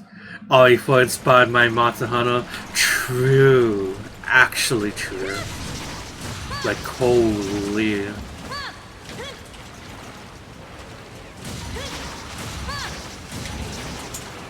Dude, all I'm saying, guys, is that it all leads back into Monster Hunter.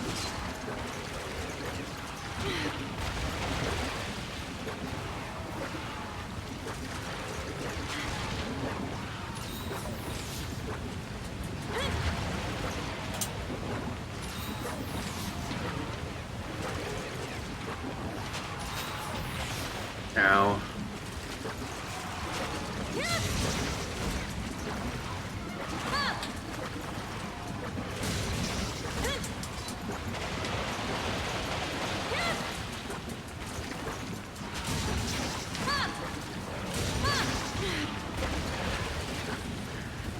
You know, spent Mr. Mission that Resident Evil 4 was Monster Hunter before it become Devil May Cry. Alright, that one actually is funny. I'll believe it just because it's a lot more funnier.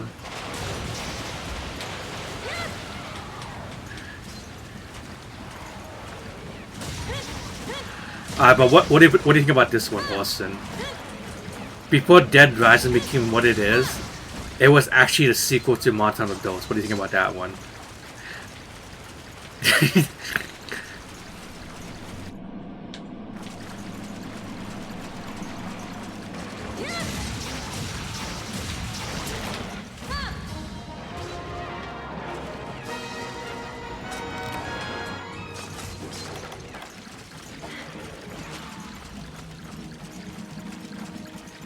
The evolution goes Monster Hunter, Devil May Cry, Resident Evil 4, Zombies, Dose. Holy shit. Indeed, I think we figured it out, man. Playing White Dose is so rotten, damn. You're mad. I know you're mad. Monster Hunter inspired makeup. Dude, like, when they were like creating Mega Man, someone in Capcom literally just had like a That's So Raven vision all the way into 2004, and they imagined Monster Hunter, and they're like, okay, hold up, I gotta make sure in the next 30 years or like 20 years, this needs to happen in the future.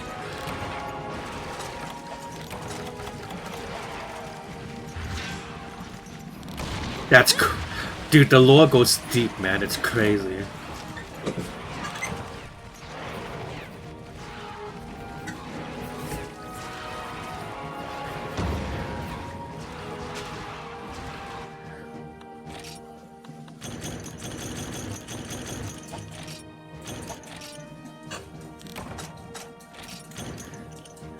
They made Mega Man knowing it would lead to the development of Monster down the line, and guess what happened? Monster Hunter World became the best-selling Capcom game ever made.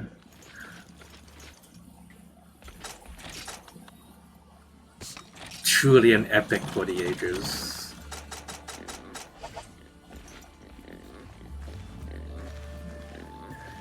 Monster Hunter is a classic.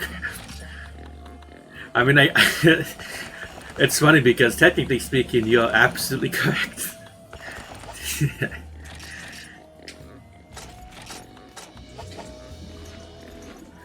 Alright, that's I'm actually really curious about the swamp theme thing. So we're actually gonna deadass boot up Monster Hunter 1 real quick, and we're gonna figure this shit out. So we're gonna do some investigative research right now, boys.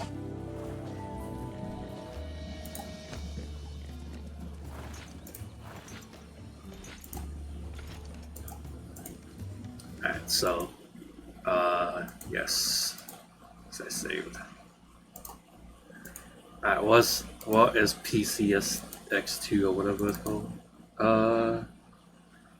I might just boot up the latest version to make it look a bit nicer and sound a bit nicer. Let's see, what is it? Right here. This one. Oh, there's another update for this? Damn. They're updating this so many times. Alright, do I still have the, do I still have this?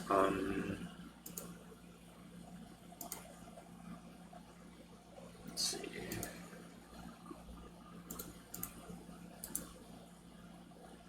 Oops.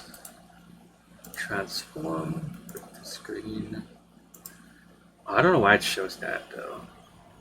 Oh, actually, maybe because I need to use this one actually. Oh. Oh.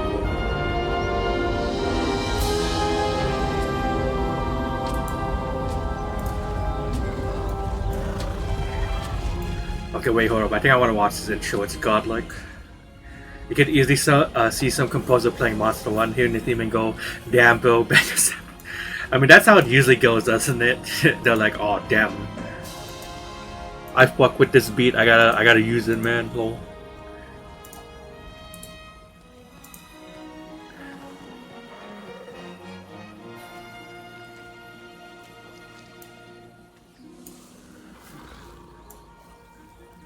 Holy shit. You know, I don't know about you guys, like, I think my favorite intro actually might be a Monster Hunter G, but the Monster Hunter intro is also, like, super close to it.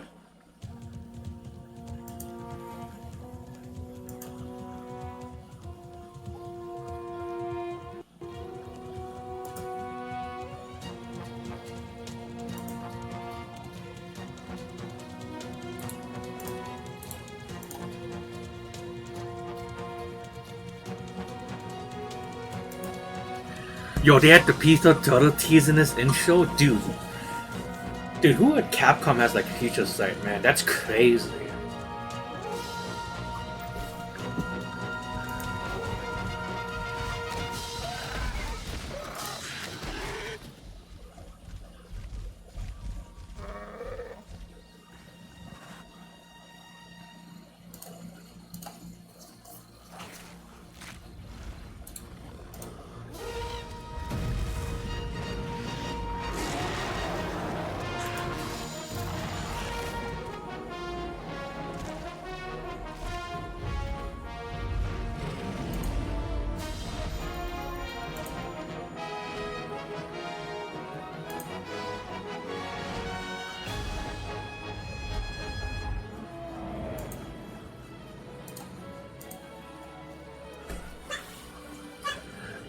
Yeah, we like so. Yes, so do I. Yo, the Kelby's just vibing, man, no matter what it does.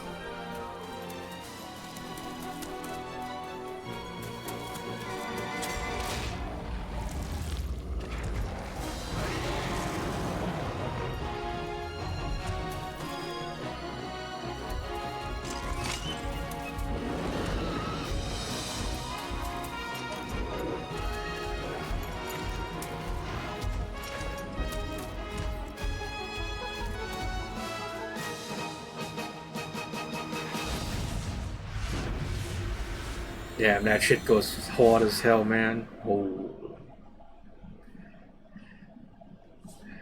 You know, it's gonna sound like, I don't know if it's like a popular opinion about it, but I really love the Monster Hunter 1 and the Monster Hunter G intro, but I really don't like what Freedom 1 did for its intro, where they kind of like slapdash both intros together into one. Like, I don't know, it just doesn't like look right to me. It doesn't hit the same, in my opinion. Bin Master being responsible for the best seer as well as the best bow in the game. Dude, like, the Kelby's new, man. They rolling up in 3 years like, yeah, bitch. That's what I'm saying. Let's see, do I have a swamp? Let's see, there's a... Oh yeah, here we go, swamp. Let's hit the present quest.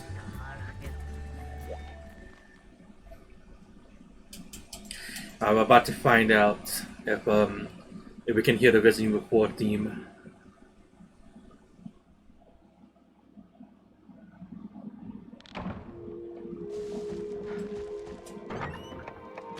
Yo, we got immunizers in this quest? Wow.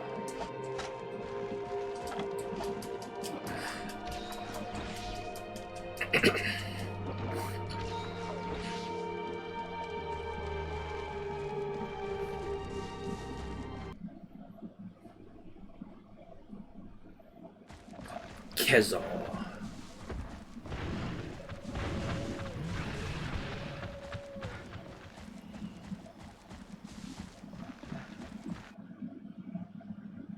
Vitalis Lancer below, true. It's a cool ass weapon.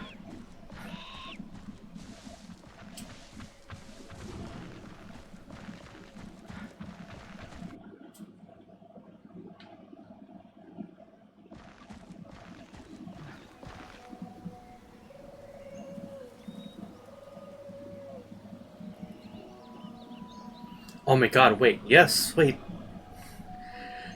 Yeah, this game came out like 9 months before. Oh my god, hold up. So, Resident Evil 4 took from Monster. Oh, Resident Evil 4 copyright infringement. Oh no. Who was the director of Resident Evil 4? Was it Shinji Ikami or someone else? Damn. They saw Monster and was like, holy shit, guys, we can't compete with this shit, man. We gotta steal from them so we can get some of that valor, man. Holy. Wait, that's crazy though. You said that, hold on, let me bring up the actual Resident Evil 4 theme on YouTube. I actually want to take like a side-by-side listen here.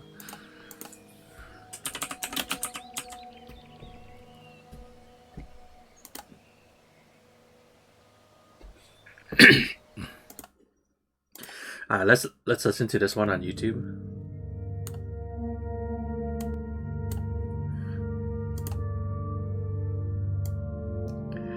Imagine uploading a RE4 original Let's Play and getting copyright strike by Tsuji. Holy fuck, man! I can't believe it, man. Like, I don't know how I did not caught this before, but it's crazy, dude. Holy.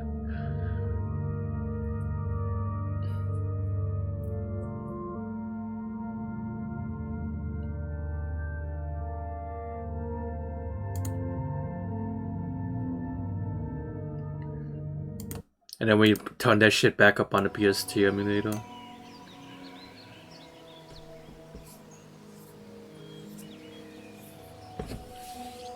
This is like a little bit higher pitch, I think, yeah? And then the Resident Evil 4 version, like, toned it down a little bit, like the pitch.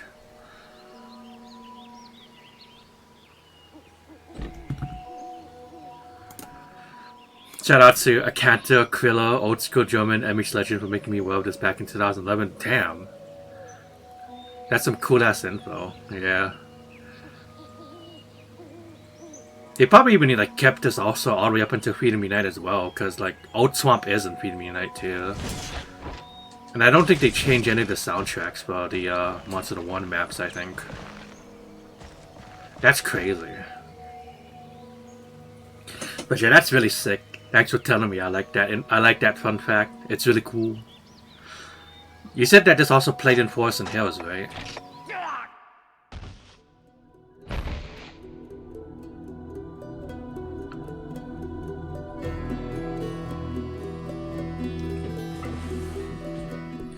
Not 100% on that.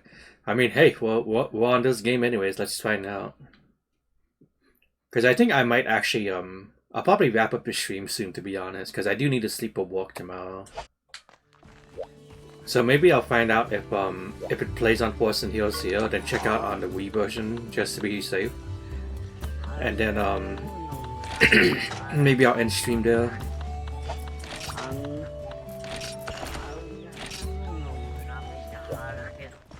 Got some good progress done at least.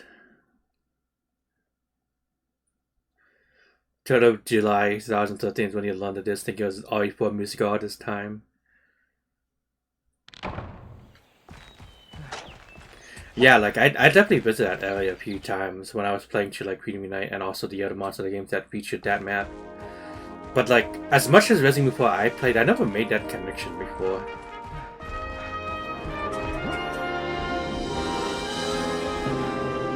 Yeah, true, that actually is insane. Let's see if the Poison Hills map probably starts the same track. I think they might all be feature different tracks actually. So I think it's just the swamp theme that has it, right? Oh, what here? Let's see.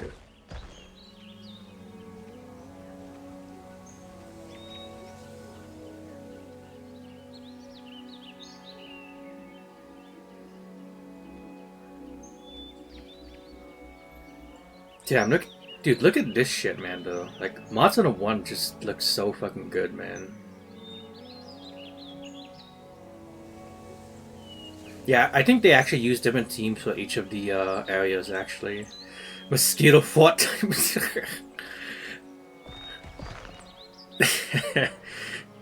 That's a funny way to explain this music.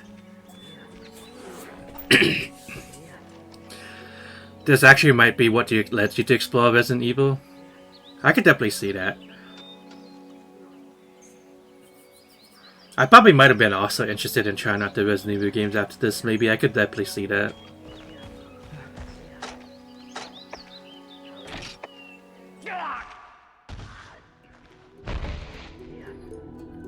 I still like how you just fucking die when you abandon the quest, though.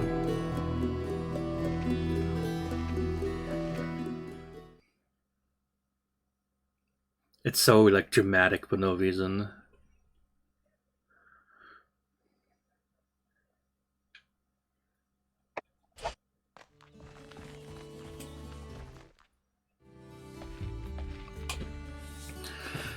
The Vitality Monster has a very distinct Ori vibe to it. Reminded of another theme I can't name right now.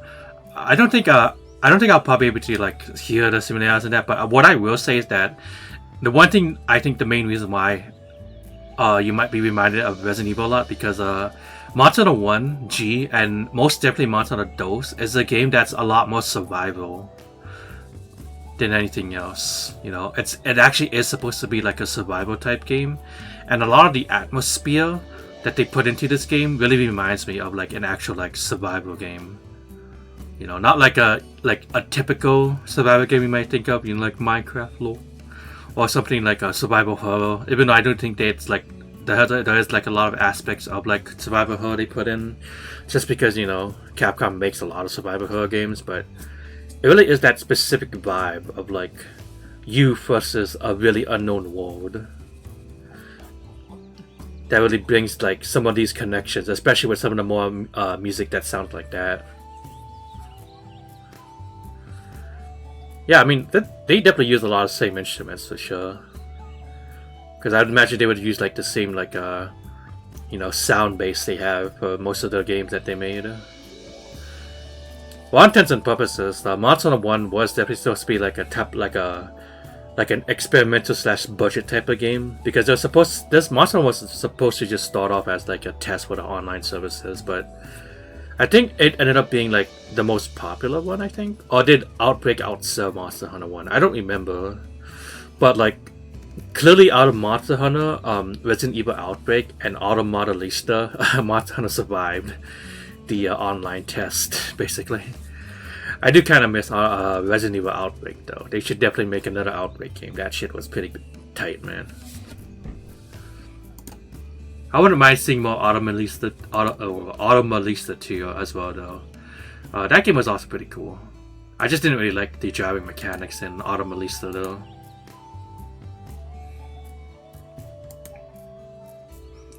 Anyways, let's see. I think I'm gonna end it here because I do need to go to sleep for work tomorrow. Unfortunately, I did start a stream a little bit late, so low. But you know, it is what it is, I suppose. So yeah, tomorrow I have work, but interestingly enough, I am actually free on Monday. So I actually might actually do another stream on Monday, and I think I'm gonna try to do it like earlier. Actually, I guess technically speaking, I might be able to do a stream like tomorrow too, because you know, it's not like I like work until late tomorrow, so I could probably do another stream around this time tomorrow, and maybe do a more normal time stream on Monday. We'll see how I feel about that, but either way, for now, I do have to dip. So thank you everybody for staying by and watching, and hearing me ramble about stuff. Hope you guys have been enjoying it, and also for everyone who followed, dropped the rate and all that, appreciate it. Thank you. I'm gonna leave you guys with this guy over here. He is playing some Monster Hunter 4.